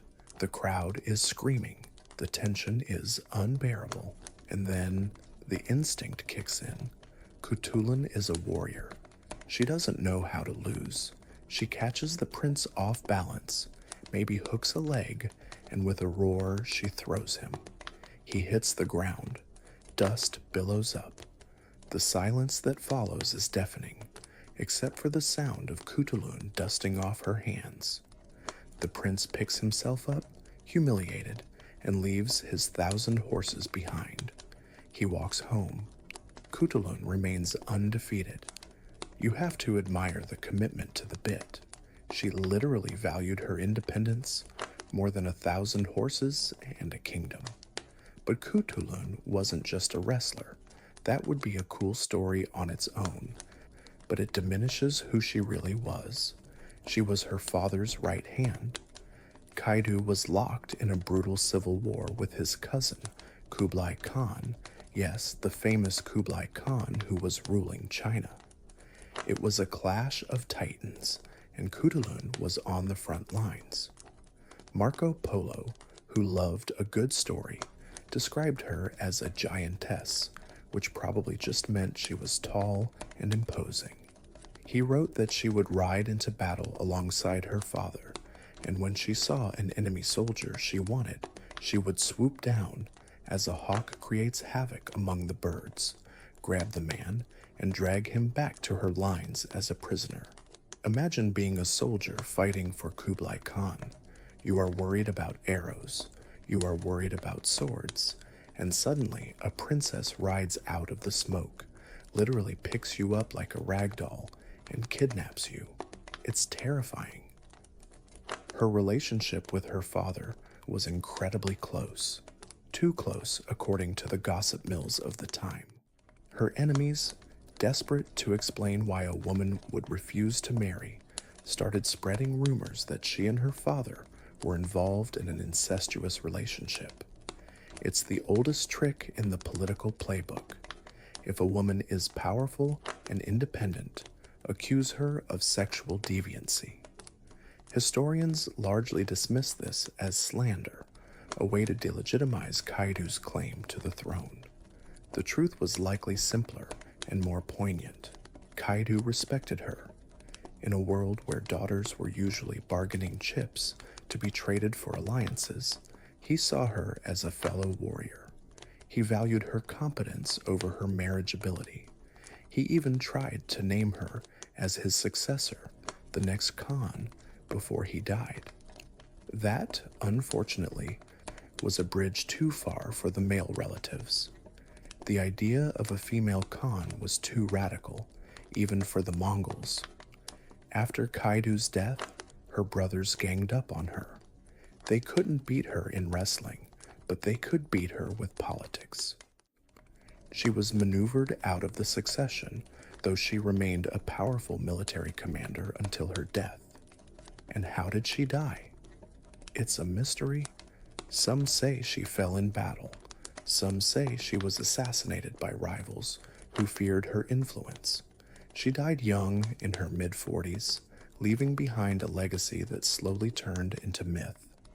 But here is a fun, weird twist of history. Kutulun's story traveled. It went down the Silk Road, morphed through centuries of oral tradition, and eventually landed in Europe. Do you know the opera Turandot by Puccini? The one with the famous aria Nessun Dorma? The story is about a cold, beautiful princess who forces her suitors to answer 3 riddles, and if they fail, she executes them. That is Kutulun. Well, a very distorted Orientalist version of her. They changed the wrestling to riddles, probably because wrestling is hard to sing on stage, and changed the penalty from horses to death, because opera loves tragedy.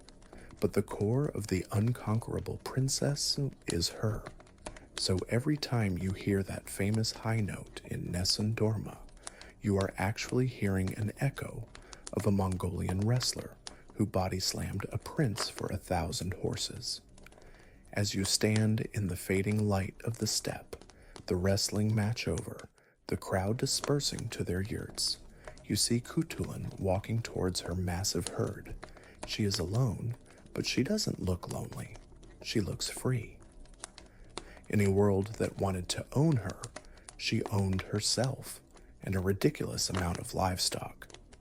She represents a different kind of beauty standard, not the pale, lead-poisoned fragility of Europe, nor the hidden tragic duty of the Japanese samurai. Hers was a beauty of capacity. She was beautiful because she was strong. She was beautiful because she won. But winning comes in many forms. Sometimes it's wrestling. Sometimes it's revenge. We are going to leave the high plains of Asia and travel west, all the way to the misty, rain-soaked island of Britain. We are going back to the 1st century AD. The Roman Empire is at its peak, a sprawling machine of paved roads, bathhouses, and taxes. They think they have tamed the wild barbarians of the north. They think the island is pacified. They are wrong. They made a mistake. They humiliated a widow. They flogged her and abused her daughters. They thought she was just another barbarian woman who would go quietly into the night. But they forgot that hell hath no fury like a Celtic queen scorned. We are about to meet Boudica, and she isn't interested in wrestling for horses. She is interested in burning London to the ground. We leave the endless grassy ocean of the Mongolian steppe and the scent of horses behind.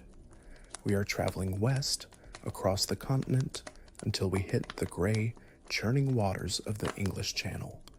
We are jumping back in time to around 60 AD. Welcome to Roman Britain. It is wet, it is cold, and if you are a local, it is incredibly annoying. You are standing in the mud of East Anglia. The air smells of wet wool, pine resin, and the metallic tang of impending doom. The Romans have been here for nearly 2 decades, building straight roads, installing underfloor heating, and generally acting like the HOA presidents of the ancient world. They are obsessed with order, taxes, and making sure everyone worships the emperor. But the local tribe, the Iceni, have had a rough year. Their king, Prasutagus, has just died. Now, Prasutagus was a pragmatist. He tried to pull a clever estate planning move. In his will, he left half of his kingdom to the Roman Emperor Nero, and the other half to his 2 daughters. It was his way of saying, here's a tip, please don't hurt my family. It was like trying to share a sandwich with a shark. He hoped the shark would be satisfied with half. The shark was not satisfied. The Romans, specifically the procurator Catus Statianus, a man whose name sounds like a villain in a straight-to-DVD movie, decided to ignore the will. They didn't want half. They wanted everything. They marched in, seized the royal estates, and treated the nobles like slaves. When the king's widow objected, they flogged her publicly. When her daughters tried to intervene, well, let's just say the Romans committed crimes that would make even the most hardened historian look away. They thought they were breaking a defiant woman. They thought they were teaching the barbarians a lesson in submission. Instead, they created Boudica. You are standing in a clearing in the woods. The mist is swirling around the trunks of ancient oaks, and there she is. The Roman historian Cassius Dio gave us a description that is seared into history, though historians still argue whether he was exaggerating for dramatic effect. He describes her as a huge of frame, terrifying of aspect, and with a harsh voice. She has a mass of tawny hair falling to her hips, a literal mane of rage. Around her neck is a heavy gold torque, a twisted metal necklace that is the ultimate symbol of Celtic nobility. It gleams in the gray light. She is standing on a chariot. This is old school technology, even for the time, but it's iconic. She isn't crying, she isn't begging, she is screaming for blood, and she isn't alone. The Iceni have risen. The Trinvantes, neighbors who were equally sick of Roman taxes and arrogance, have joined them. You are looking at a horde of over 100,000 warriors. They are painted with blue woad, they are armed with long swords, and they have absolutely nothing left to lose. The first target is Camuladunum, modern-day Colchester. To the Romans, this was a model colony, a retirement home for veterans who spent their days complaining about the weather and mistreating the locals. It had a massive temple to the divine Claudius, which the Britons had to pay for. It was a symbol of their oppression. Boudica descends on the city like a natural disaster. There are no walls. The Romans were so arrogant they didn't think they needed them. The city is flattened. The veterans retreat to the temple, barricading themselves inside with their statues and their pride. They hold out for 2 days. Then the Britons burn it down on top of them. Next is Londinium, London. At this point, London is just a teenage city, barely 20 years old. It's a bustling hub of trade, full of merchants, bankers, and supply depots. It's the financial district. And just like in a modern financial crisis, when things go wrong, panic spreads instantly. The Roman governor, Suetonius Paulinus, looks at the situation. He looks at his small army. He looks at the massive horde approaching London, and he makes a cold, calculus-based decision. He realizes he can't save the city. He packs up his legions and leaves. He abandons London to its fate. Imagine being a merchant in London as the legions march away. You realize you have been left behind. The silence before the storm must have been terrifying. When Boudica arrives, she doesn't knock. She burns the city so thoroughly, so intensely, that she leaves a permanent scar on the earth. Archaeologists call it the Boudican destruction horizon. It is a layer of red, burnt ash, varying from a few inches to a foot thick, that lies beneath modern London. If you dig down far enough under a Pret-a-Manger or a gleaming bank skyscraper today, you will hit this layer. It is a strata of pure fury. In that layer, they find melted glass, pottery fused by heat, and coins that bubbled into lumps. The fire reached temperatures of over 1,000 degrees Celsius. It wasn't just a fire, it was a kiln. She literally baked the city into a brick. You watch the smoke rise. It's a thick, oily black column that can be seen for miles. The smell is overpowering, burning timber, melting lead, and the horrific scent of burning flesh. It is the smell of an empire getting a very bad performance review. Boudica is riding the high of vengeance. She has destroyed 3 cities. She has killed, according to Roman claims, 70,000 people. She feels unstoppable. The Romans are on the run. But the Romans have one thing the Britons don't: a complete lack of emotion and a terrifying level of discipline. The final showdown happens at a place unknown to history. We call it the Battle of Watling Street, but nobody knows where it actually was. Historians debate endlessly. Was it in the Midlands? Was it near King's Cross Station in London? Was it in a field in Leicestershire? Wherever it was, the geography favored the Romans. Suetonius chose a narrow gorge with a forest behind him. This meant Boudicca's massive army couldn't flank him. They had to funnel into a narrow kill box. You are standing on the ridge, looking down. The Briton army is a chaotic, joyous ocean of noise. They have brought their families, their wagons, their wives and children to watch the victory. They are so confident, they have parked their wagons in a crescent shape behind their line, effectively blocking their own retreat. They have turned the battlefield into a spectator sport. Boudica rides her chariot across the front lines. She gives a speech. I am not fighting for my kingdom and wealth now. I am fighting as an ordinary person for my lost freedom, my bruised body, and my outraged daughters. It is arguably one of the best pre-game speeches in history. Then the charge. The Britons run forward, a chaotic, screaming wave. The Romans stand silent. They don't move. They wait until the Britons are close, within killing range. Then, at a single signal, they throw their pila, heavy javelins. Thousands of javelins arc through the air. They punch through shields, pinning them to arms, disrupting the charge. The wave falters. Then the Romans draw their short swords. They don't swing wildly like the Britons. They stab. Short, efficient, piston-like thrusts. They advance in a wedge formation, like the prow of a ship cutting through water. They are a meat grinder. The Britons are pressed together. They are too crowded to swing their long swords. Panic sets in. They try to run, but they are blocked by their own wagons, the VIP seats they set up for their victory party. It becomes a crush, a disaster.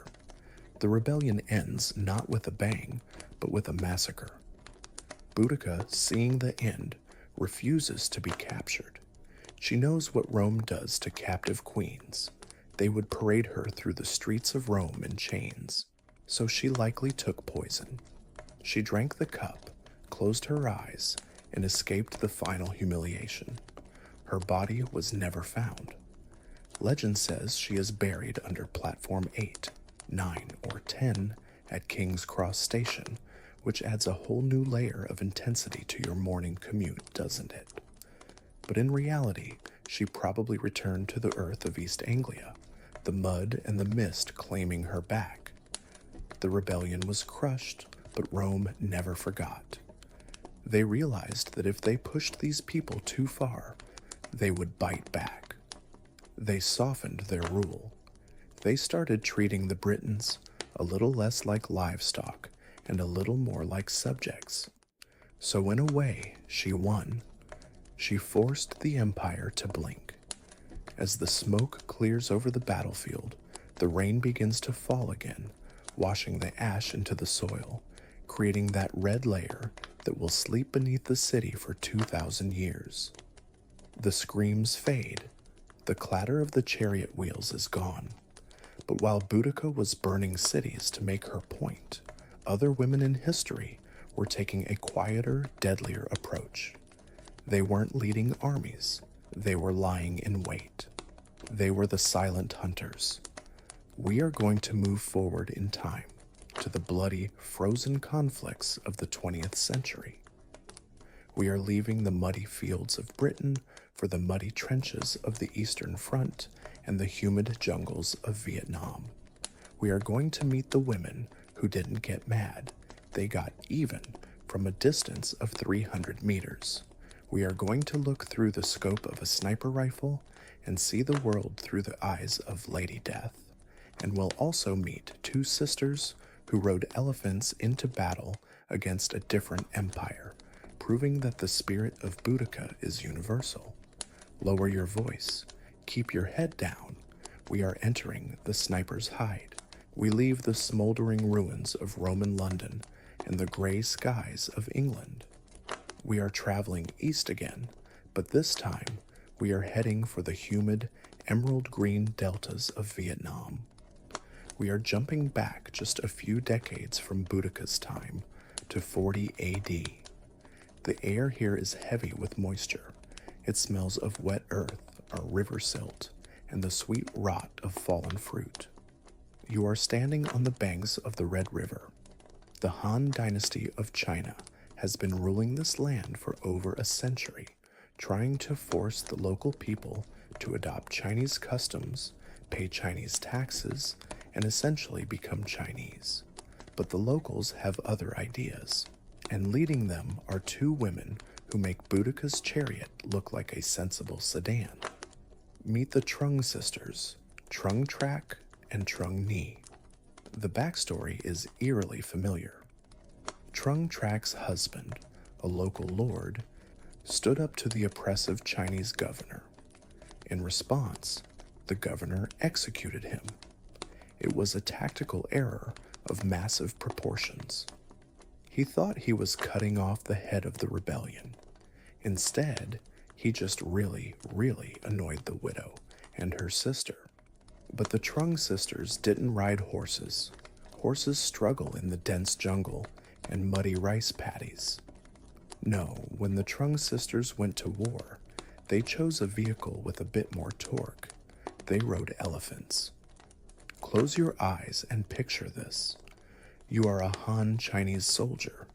You are a conscript, far from home, standing in a foreign jungle. Suddenly, the ground starts to shake. The trees crash down, and bursting through the foliage come war elephants, massive gray mountains of muscle, and riding on top of them, directing the charge, are two women armed with swords, commanding an army of 80,000 rebels. It is said that their army included 36 female generals. 36. This wasn't just a rebellion, it was a matriarchal revolution. For 3 years, they kicked the Han Dynasty out. They liberated 65 citadels. They ruled as queens, abolishing the hated taxes and restoring the local culture. The image of the two sisters on their elephants is iconic in Vietnam. You can find statues of them in Ho Chi Minh City today. They represent a fierce, unyielding independence. But like Boudica, the empire eventually struck back with overwhelming numbers. When defeat became inevitable, rather than surrender and face humiliation, the sisters walked into the Hatjiang River and drowned themselves. They chose the water over chains. The elephants fade into the mist. The jungle grows quiet. Now, we fast forward, we jump nearly 2,000 years. The jungle disappears, replaced by the blinding white snow of the Russian front. The year is 1941. The temperature is 20 degrees below zero. You are lying prone in the snow. You are wrapped in a camouflage cloak that looks like a dirty bedsheet. You haven't moved in 14 hours. Your muscles are cramping, your bladder is full, and you are hungry. But you don't twitch. You don't blink. You are a statue made of patience and hate. You are looking through the scope of a Mosin Nagant rifle. You are Lyudmila Pavlichenko. Before the war, Lyudmila was a history student at Kiev University. She wrote her thesis on the Cossack chieftain Bohdan Khmelnytsky. She was a nerd. She liked books. But on weekends, she went to a shooting club because she had heard a boy boasting about his aim and thought, I can do better than that. She could. When the Nazis invaded the Soviet Union, she rushed to the recruiting office. She looked like a model, tall, striking, with manicured nails. The recruiter laughed at her. He tried to send her to be a nurse. She refused. She slapped her Voroshilov sharpshooter badge on the table and demanded a rifle. They gave her a glowing audition. They pointed to a hill defended by the enemy and said, take out those 2 Romanians. She did. 2 shots, 2 kills. She was in. She became Lady Death. Over the course of the war, mostly during the brutal sieges of Odessa and Sevastopol, she confirmed 309 kills. That number includes 36 enemy snipers. Think about that. Sniper versus sniper is the ultimate chess match. It's not just shooting a soldier who is walking around, it's hunting a hunter who is hunting you. It requires a terrifying level of mental discipline. One of her most famous duels thus lasted 3 days. 3 days of cat and mouse in the rubble of Sevastopol. You have to imagine the sensory deprivation. You are staring at a landscape of broken concrete and gray snow. Every shadow looks like a helmet. Every rustle of wind sounds like movement. You can't eat because the movement of chewing might give you away. You can't sleep. You just wait. Finally, the German sniper made a mistake. He moved too much. He thought he saw her and lifted his head slightly to get a better angle. That split second was all Lyudmila needed. Crack. The duel was over. She crawled over later to check his ID tags. He was a highly decorated veteran.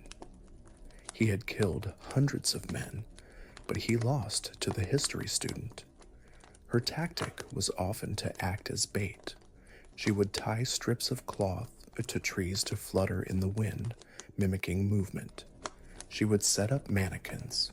She would lie in puddles of freezing water for hours. She turned boredom into a weapon. But the most surreal part of her story isn't the killing, it's the PR tour. In 1942, she was wounded by mortar fire and pulled off the front lines. The Soviet Union, realizing she was a superstar, sent her to the United States to lobby for a second front against Germany. She was the first Soviet citizen to be received at the White House. Imagine this: a battle-hardened killer who has spent the last year lying in mud and blood is suddenly thrust into a press conference in Washington, D.C. The American reporters, who were, let's say, of their time, didn't ask her about ballistics or tactics. They asked her if she wore makeup at the front. They asked if her uniform made her look fat. They criticized the length of her skirt. Lyudmila, who had killed 309 Nazis, looked at them with the same cold, dead eyes she used to look through her scope. She delivered one of the greatest lines in military history. "Gentlemen, I am 25 years old, and I have killed 309 fascist invaders by now. Don't you think, gentlemen, that you have been hiding behind my back for too long?" The room went silent. You don't argue with Lady Death. She became best friends with Eleanor Roosevelt, of all people. The First Lady and the Soviet sniper toured the country together. It's a buddy comedy waiting to be filmed. Lyudmila survived the war. She went back to university and finished her history degree. She became a historian. It's a strange, quiet ending. She spent her youth making history by ending lives, and her adulthood recording history in books. She died in 1974. On her tombstone, there is her image, and the inscription simply lists her dates. But in the silence of the Russian winter, or the humidity of the Vietnamese jungle, the legacy remains. Whether on the back of an elephant or behind the scope of a rifle, these women proved that when the homeland is threatened, the gentler sex is a myth that gets dispelled very, very quickly. As the snow falls on Sevastopol, covering the rubble and the history, we drift away from the noise of war. The sound of the rifle shot fades into the ringing in your ears. The elephants trumpet one last time and disappear into the bamboo. We need to lower the heart rate. We've seen enough blood, enough fire, enough vengeance. We need to find a rhythm that is slower, more hypnotic. We need to find the music. But not just any music. We are going back to the very beginning of sound, before Spotify, before vinyl, before the orchestra. We are going to a time when music wasn't just entertainment. It was a telephone line to the gods. We are traveling to the cradle of civilization, to the mud brick ziggurats of Mesopotamia and the golden sands of Egypt. We are going to listen to the harps that lulled pharaohs to sleep and the lyres that tried to explain the movement of the stars. Sit back, close your eyes. Can you hear the plucking of a gut string echoing through a stone temple? That is the sound of the ancient world, trying to tune itself to the frequency of the divine. We leave the frozen forests of Russia and the humidity of the Vietnamese jungle. We let the echo of the rifle shot fade into the distance. The ringing in your ears slowly subsides, replaced by a silence that is heavy, ancient, and filled with the dust of the desert. We are traveling back, way back, before the concept of a sniper or a nation state even existed. We are going to the cradle of civilization, the land between the two rivers, Mesopotamia. The year is roughly 2500 BC. The air here is dry and hot, smelling of baked mud brick, stagnant water from the irrigation canals, and the heavy, cloying scent of frankincense burning in a brazier. You are standing at the base of a ziggurat, a man-made mountain of brick that climbs toward a sky so blue it hurts to look at. We are here to listen. But we aren't listening to a Spotify playlist or a radio hit. In the ancient world, music isn't background noise.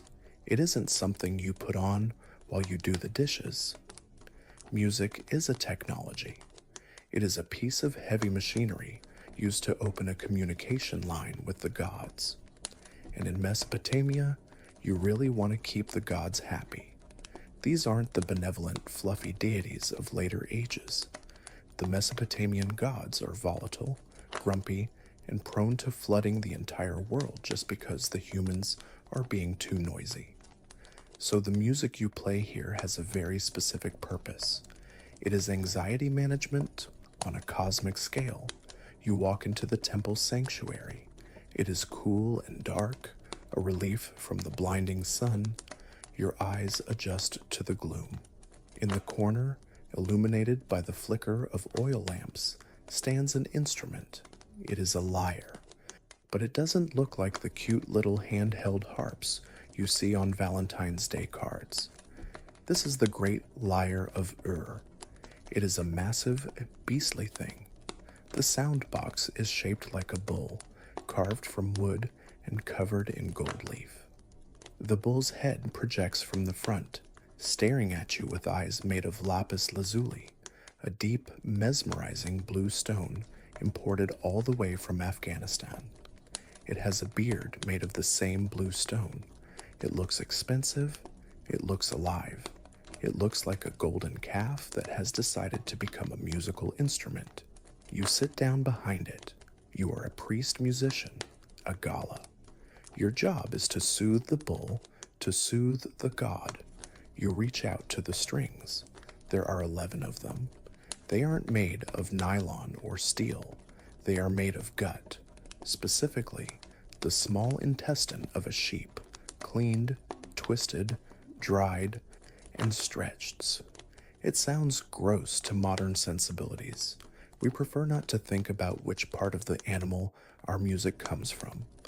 But gut strings have a warmth, a complex, gritty texture that synthetic strings can't match. When you pluck one, it doesn't just ping, it growls. You strum. The sound is low, resonant, and buzzing. The acoustics of the stone chamber amplify it, sending the vibration through the floor and into your bones. You aren't playing a melody in the modern sense, with a catchy chorus and a bridge. You are playing patterns, repetitive, trance-like cycles of notes based on mathematical ratios. The Mesopotamians were obsessed with math. They gave us the 60-second minute and the 360-degree circle. Their music was likely just as structured. It was audible geometry. By playing these perfect intervals, you are trying to align the chaos of the messy human world with the perfect order of the heavens. You are tuning the universe We actually have a vague idea of what this might have sounded like. Archaeologists found clay tablets in the ancient city of Ugarit containing the Hurrian hymn to Nickel. It's the world's oldest known sheet music. It dates back to around 1400 BC. It's a hymn to the goddess of orchards. When reconstructed, it sounds odd to modern ears. It's melancholic, wandering, full of harmonies that sound almost jazzy or dissonant. It's not a pop song, it's a mood. As you play, you chant. The language is Sumerian, a language that was already considered ancient and liturgical even by the Babylonians. You are singing a lament, telling the god how hard human life is, how much you are suffering. Please don't flood us again. The bull lyre hums in agreement. But now, let's pack up our golden bull and travel west. We cross the Sinai Desert and arrive at the banks of the Nile, ancient Egypt. The vibe here is different. The gods are a bit more reliable. The Nile floods on a schedule, which makes everyone calmer. The architecture is grander, and the music is everywhere. You are at a banquet in the home of a wealthy noble. The air smells of lotus flowers, roasted duck, and beer. Guests are sitting on low chairs, wearing cones of scented wax on their heads that slowly melt in the heat, perfuming their hair. It's a very messy, very fragrant party trick. In the center of the room, there is an orchestra. You see flutes, double clarinets, and lutes. But the star of the show is the harp. Egyptian harps are huge. Some are taller than a man, shaped like a giant bow, as in a bow and arrow rising from the floor. The sound box is often covered in leopard skin. The strings are long and slack, producing a deep, thrumming bass note. But look at the harpist. In Egyptian art, the harpist is almost always depicted as blind. Historians debate why this trope exists. Was it literal?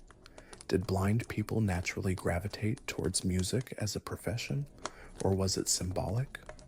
The idea that because they couldn't see the physical world, they had better access to the unseen world. The blind harper sings songs that are often surprisingly philosophical. They don't just sing happy birthday.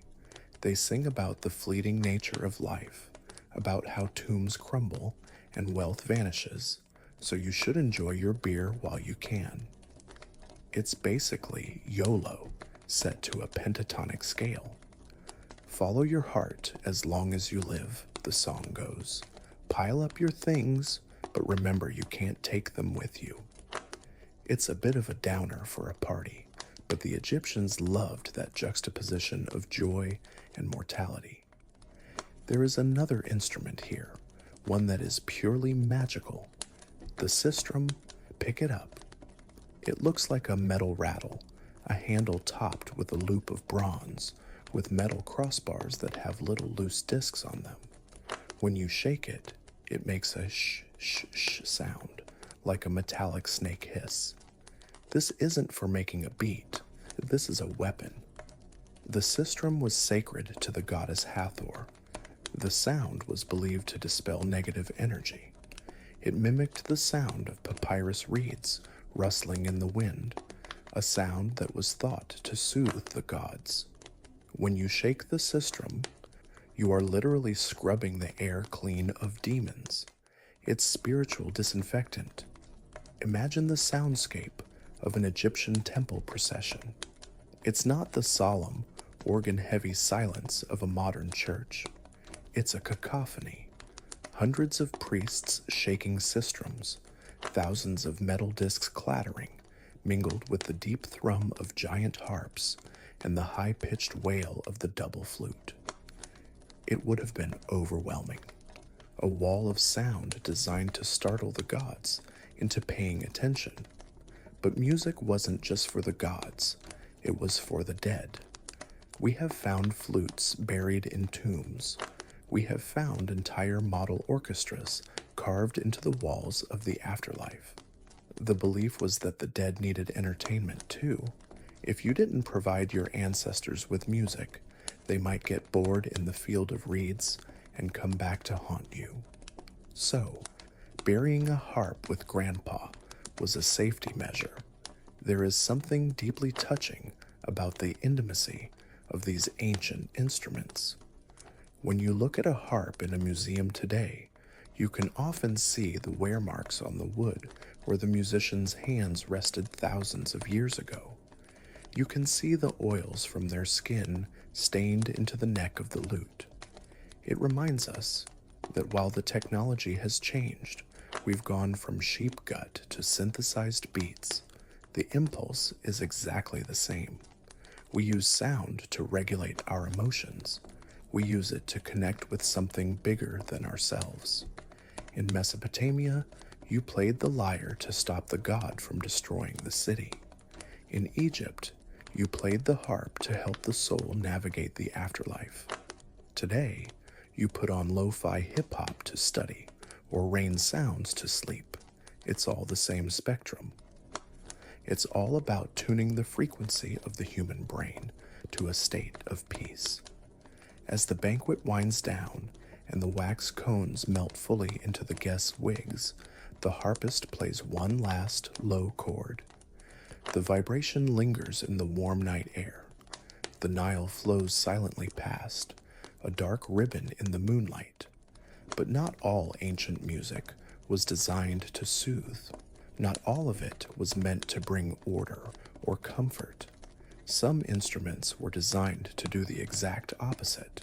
Some were designed to unleash chaos, to stir the blood, and to drive men into a frenzy. We are going to leave the ordered, ritualistic world of the Middle East. We are traveling north and west to the rocky peninsulas of Greece. And then we will go even further across the great ocean to the dense jungles of Mesoamerica. We are going to compare two very different philosophies of sound, the Dionysian madness of the Greek flute versus the disciplined Apollonian calm of the Chinese zither. Prepare yourself. We are about to switch the playlist from chill lo-fi beats to heavy metal panic attack. We leave the monumental silence of the Egyptian tombs and the rattling sistrums of the Nile. We are traveling north, crossing the Mediterranean, and landing in the rocky olive-scented hills of ancient Greece. The year's around 400 BC. You are at a party, a symposium. But this isn't a networking event with lukewarm white wine.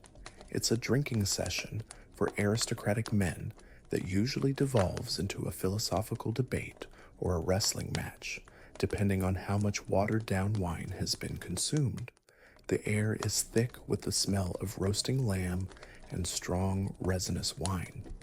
And cutting through the chatter is a sound that makes your teeth itch. It is high, shrill, nasal, and incredibly loud. It sounds like a bagpipe that is angry at you. This is the aulos.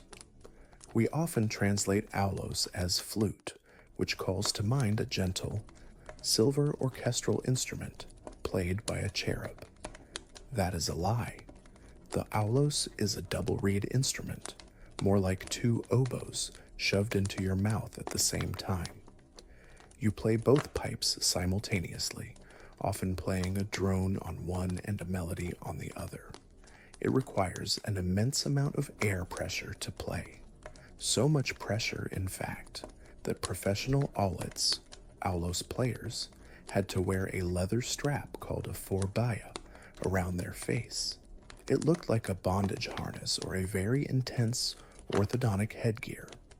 Its purpose was to hold their cheeks in so they wouldn't blow out like a pufferfish or literally rupture a muscle from the exertion. So picture the musician, red-faced, sweat dripping, leather straps digging into his skin, eyes bulging, producing a screaming, buzzing wall of sound. It is not relaxing, it is intense. And that is exactly the point. In Greek mythology, The aulos has a dark origin story. It was invented by the goddess Athena. She thought it was clever until she caught a reflection of herself playing it in a river. She saw her cheeks puffed out, her face distorted and red, and she was horrified. "I look ugly," she thought. So, being a rational goddess of wisdom, she threw the instrument away and cursed anyone who picked it up. The satyr Marsyas picked it up. He got really good at it, so good that he challenged Apollo to a musical duel. Apollo played the lyre, the civilized stringed instrument. Marsyas played the aulos, the chaotic wind instrument. Marsyas lost. The penalty for losing a battle of the bands with a god, Apollo flayed him alive. This gruesome story encapsulates the Greek attitude toward this instrument. The lyre represented Apollo, reason, mathematics, clarity, the mind. The aulos represented Dionysus, emotion, chaos, wine, the body. The Greeks believed that music had a direct physical effect on your moral character. This was the doctrine of ethos. They believed that listening to the wrong kind of music could literally make you a bad person. Plato, the fun policeman of ancient philosophy, had strong opinions on this. In his Republic, he basically wanted to ban the aulos. He thought it was too diverse, too emotional. He believed it stirred up the lower appetites. He wanted to ban certain musical modes, scales, that sounded too sad or too soft, allowing only the Dorian and Phrygian modes that encouraged bravery and discipline. Imagine a government trying to ban minor chords because they make people too emo. That was Plato.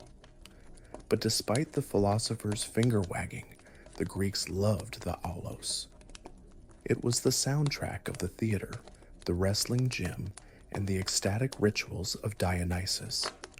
It was the music of ecstasis, literally standing outside oneself. It was designed to induce a trance, to make you dance until you collapsed, to make you lose control. It was the ancient equivalent of heavy bass in a nightclub. You don't listen to it to think, you listen to it to feel. Now, let's leave the sweaty, wine-soaked chaoses of the Greek symposium. We are going to travel thousands of miles east to a mist-shrouded bamboo grove in the mountains of China. The time is roughly the same, the Warring States period or the Han Dynasty. The contrast is jarring.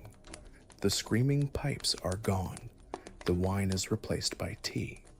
The loud, public performance is replaced by solitary introspection. You are sitting at a low wooden table. On it lies a long, lacquered wooden instrument with 7 silk strings. This is the guqin. If the aulos is the instrument of the party animal, the guqin is the instrument of the philosopher king. It is the most revered instrument in Chinese history, associated with Confucius himself. The construction of the guqin is a lesson in cosmology. The top board is round, representing heaven. The bottom board is flat, representing earth.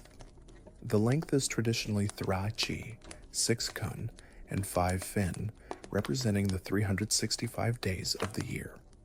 The 13 studs embedded in the side represent the months of the lunar year. When you play it, you aren't just plucking strings, you are manipulating the universe in miniature. But the sound, it is quiet, incredibly quiet. The strings are made of twisted silk. When you pluck them, they produce a dull, thudding warmth, lacking the bright metallic ring of modern instruments. But the magic lies in the slide. The player glides their left hand up and down the string, creating a sound that mimics a human voice, or the wind, or flowing water. You can hear the friction of the finger on the silk, a scratching sound that is considered part of the aesthetic. This is not music for an audience. In fact, traditionally, the guqin was played for only 2 people, yourself or a ziyin, a knower of the tone, a soulmate who truly understands your heart. There is a famous story about the musician Bo Ya. He was a master of the qin. He had a friend named Zhong Ziki. When Bo Ya played a song about high mountains, Ziki would say, "Magnificent," like Mount Tai towering in the sky. When Bo Ya played a song about flowing water, Zuki would say, "Beautiful, like the endless rivers." As Zuki died, Bo Ya smashed his instrument and never played again. He said there was no point in playing if there was no one left in the world who could truly hear him. This is the antithesis of the Greek performance culture. The Greeks played to win competitions, to please crowds, to incite frenzy. The Chinese scholar played to cultivate virtue. Confucius said that a gentleman, Junzi, does not part with his qin without good reason. Why? Because playing it regulates the qi. It calms the heart. It prevents you from doing rash, stupid things. If you were angry, you played the qin to become calm. If you were sad, you played to find balance. It was a tool of emotional regulation. The correct music in Yayue was slow, dignified, and harmonically simple. The vulgar music, Sejeng, was fast, loud, and complex. Basically, everything the kids liked. Confucius, like Plato, worried about the wrong kind of music destroying society. He supposedly hated the popular music of the state of Zheng because it was lascivious and corrupted the traditional rites. It seems that old men complaining about modern pop music is a universal constant across all cultures and eras. But let's look at the notation. If you look at a piece of Guqin sheet music, it looks like a cryptic code. It doesn't tell you the rhythm. It doesn't tell you exactly how long to hold a note. It tells you where to put your finger and how to pluck, but the feeling, the timing, the breath is left up to the player. This means that playing the Guqin is an act of deep focus. You have to breathe with the phrase. You have to listen to the decay of the note. The silence after the sound is just as important as the sound itself. In the Greek aulos music, silence is the enemy. You fill every second with noise. In the Chinese qin music, silence is the canvas. So here we have two ancient civilizations, both obsessed with the power of sound. The Greek sits in the theater, letting the piercing wail of the aulos tear his soul open, seeking catharsis, seeking a release from the burdens of logic through pure, unadulterated emotion. He wants to feel everything at once. The Chinese scholar sits in his garden, letting the faint thrum of the silk string settle his soul, seeking harmony, seeking to align his internal state with the order of nature. He wants to feel nothing but peace. Both are trying to solve the same human problem. Life is chaotic, stressful, and overwhelming. The Greek solution is to scream it out. The Chinese solution is to breathe it out. As you sit there in the imaginary bamboo grove, listening to the fading vibration of the silk string, you realize that your modern playlist probably oscillates between these two poles. Sometimes you need the techno banger, the aulos, to run a 5K. Sometimes you need the ambient drone, the Guqin, to fall asleep. We are still just monkeys trying to modulate our brain chemistry with vibrating air. But there is one sound we haven't covered. A sound that isn't about order and isn't about emotion. It is a sound designed solely for terror. We are going to travel to the New World, to the Aztec Empire. We are going to hold an instrument that looks like a skull and sounds like a nightmare. This isn't music for the gods, and it isn't music for the soul. It is music for the end of the line. Prepare yourself. The bamboo fades. The stone temples of Tenochtitlan rise around you. The air smells of copal incense and iron, and someone is raising a small clay whistle to their lips. We have traveled from the silent, disciplined bamboo groves of China across the Pacific Ocean to a place where silence is not the goal. In fact, silence is what you are trying to avoid, because silence means the gods are hungry. We are standing in the heart of Tenochtitlan, the capital of the Aztec Empire, nestled in the middle of Lake Texcoco. The year is 1500. The air is thin here in the high valley of Mexico. It smells of lake water, burning copal incense, a thick, resinous pine scent, and the faint, coppery tang of blood. You are standing at the foot of the Templo Mayor, a massive twin pyramid that dominates the skyline, and you feel the sound before you hear it. It is a thumping, a deep, rhythmic vibration that hits you in the chest. This is the huehuetl. The huehuetl is a vertical drum carved from a single hollowed-out log, often standing up to your waist. The skin stretched across the top is jaguar hide or deerskin. When the priests beat it with their hands, it produces a booming resonance that can be heard for miles across the lake. It is the heartbeat of the empire, but it's not a comforting heartbeat. It is the sound of obligation. It reminds you that the sun is moving across the sky only because it is being fed. The Aztecs believed that the universe was a machine that ran on a very specific fuel, cauchihuatl, the precious water, human blood. The drumbeat is the fuel pump. Accompanying the vertical drum is the tepanazli. This is a horizontal slit drum made of hardwood. It looks a bit like a sleeping animal. It has H-shaped slits cut into the top, creating two tongues of wood that produce different pitches when struck with rubber-tipped mallets. The sound is woody, hollow, and melodic, providing a counter rhythm to the booming bass of the huehuetl. Together, these drums create a trance-inducing polyrhythm. During the great festivals, the drumming would go on for days, non-stop. Imagine living in a city where the soundtrack is a relentless, driving percussion that never sleeps. It gets into your wiring. It synchronizes the heartbeat of the entire population.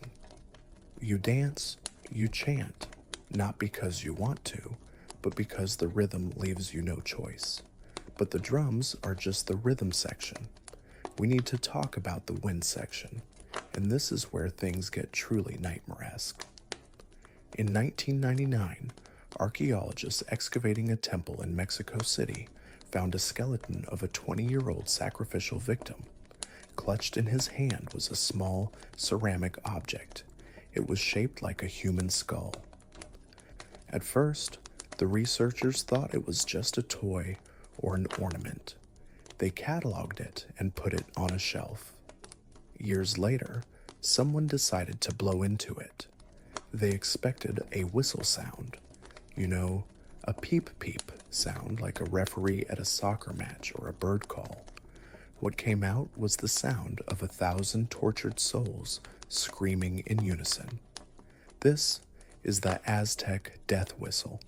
If you haven't heard a recording of this, imagine the sound of a human being shrieking in mortal terror, mixed with the hiss of a gust of wind blowing through a tomb.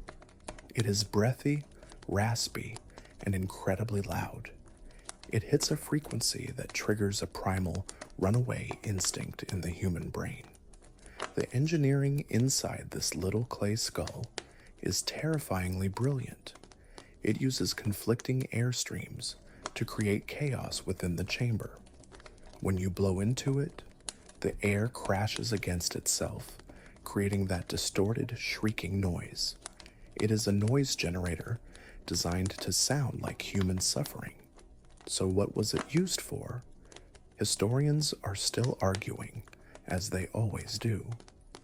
Some say it was used during the Day of the Dead rituals to guide spirits to the underworld, a sort of sonic beacon for the dead.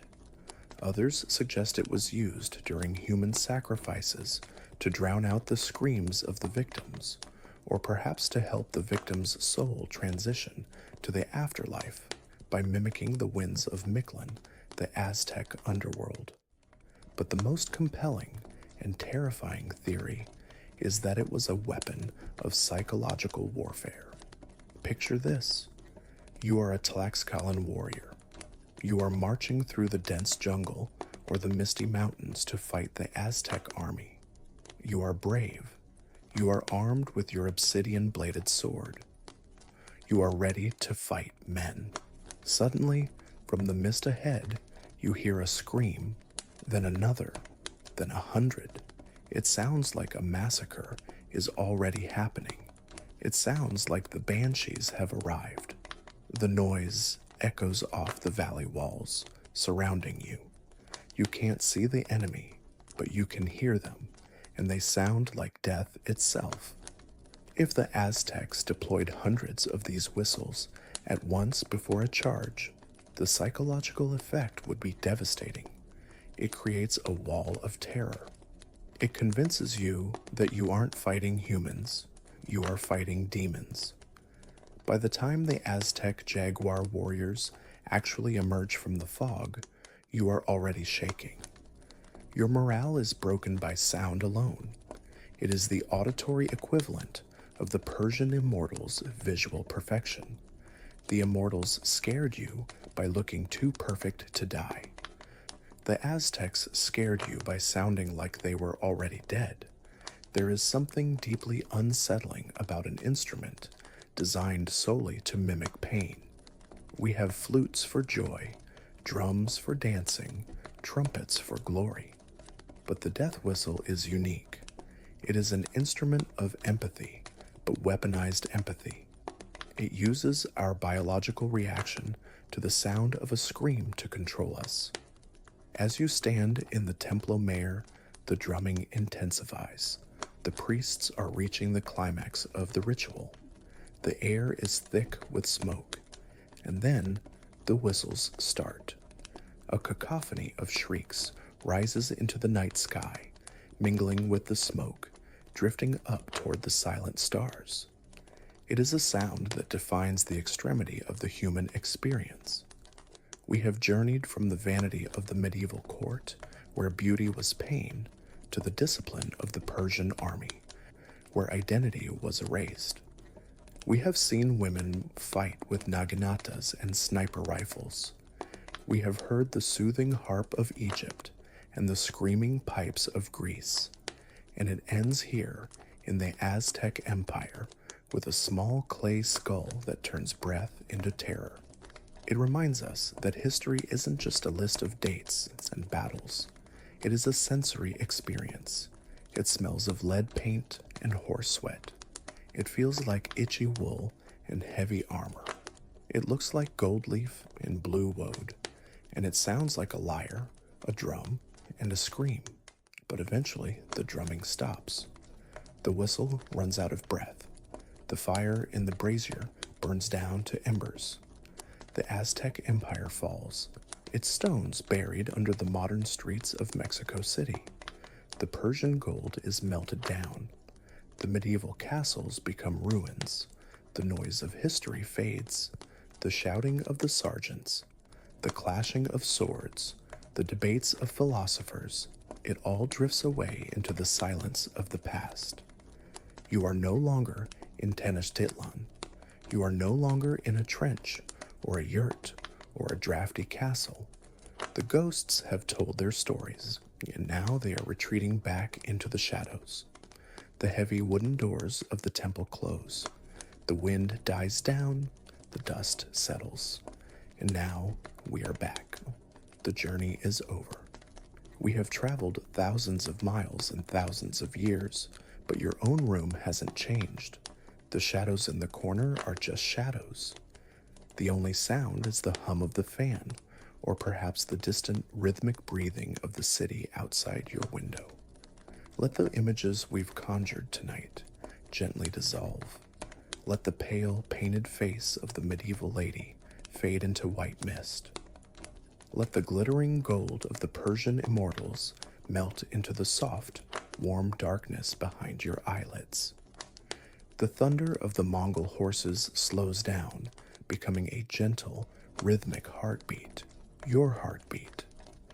The terrifying scream of the Aztec whistle softens, transforming into the harmless whistle of the wind outside, safe on the other side of the glass. You don't have to carry the weight of these stories.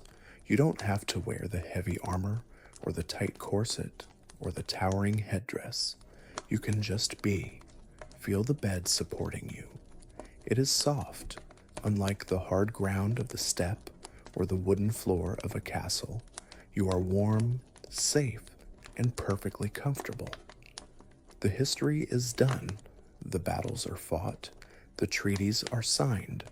There is nothing left to solve, nothing left to conquer. Take a deep breath. Inhale the quiet of the present moment. Exhale the dust of the past. The timeline has stopped. The clock is ticking slowly, marking a time that belongs only to you. You are the historian of your own dreams now. Drift away from the facts and the dates. Let your mind float on the river of sleep, moving gently towards a shore where everything is soft, silent, and peaceful. Good night.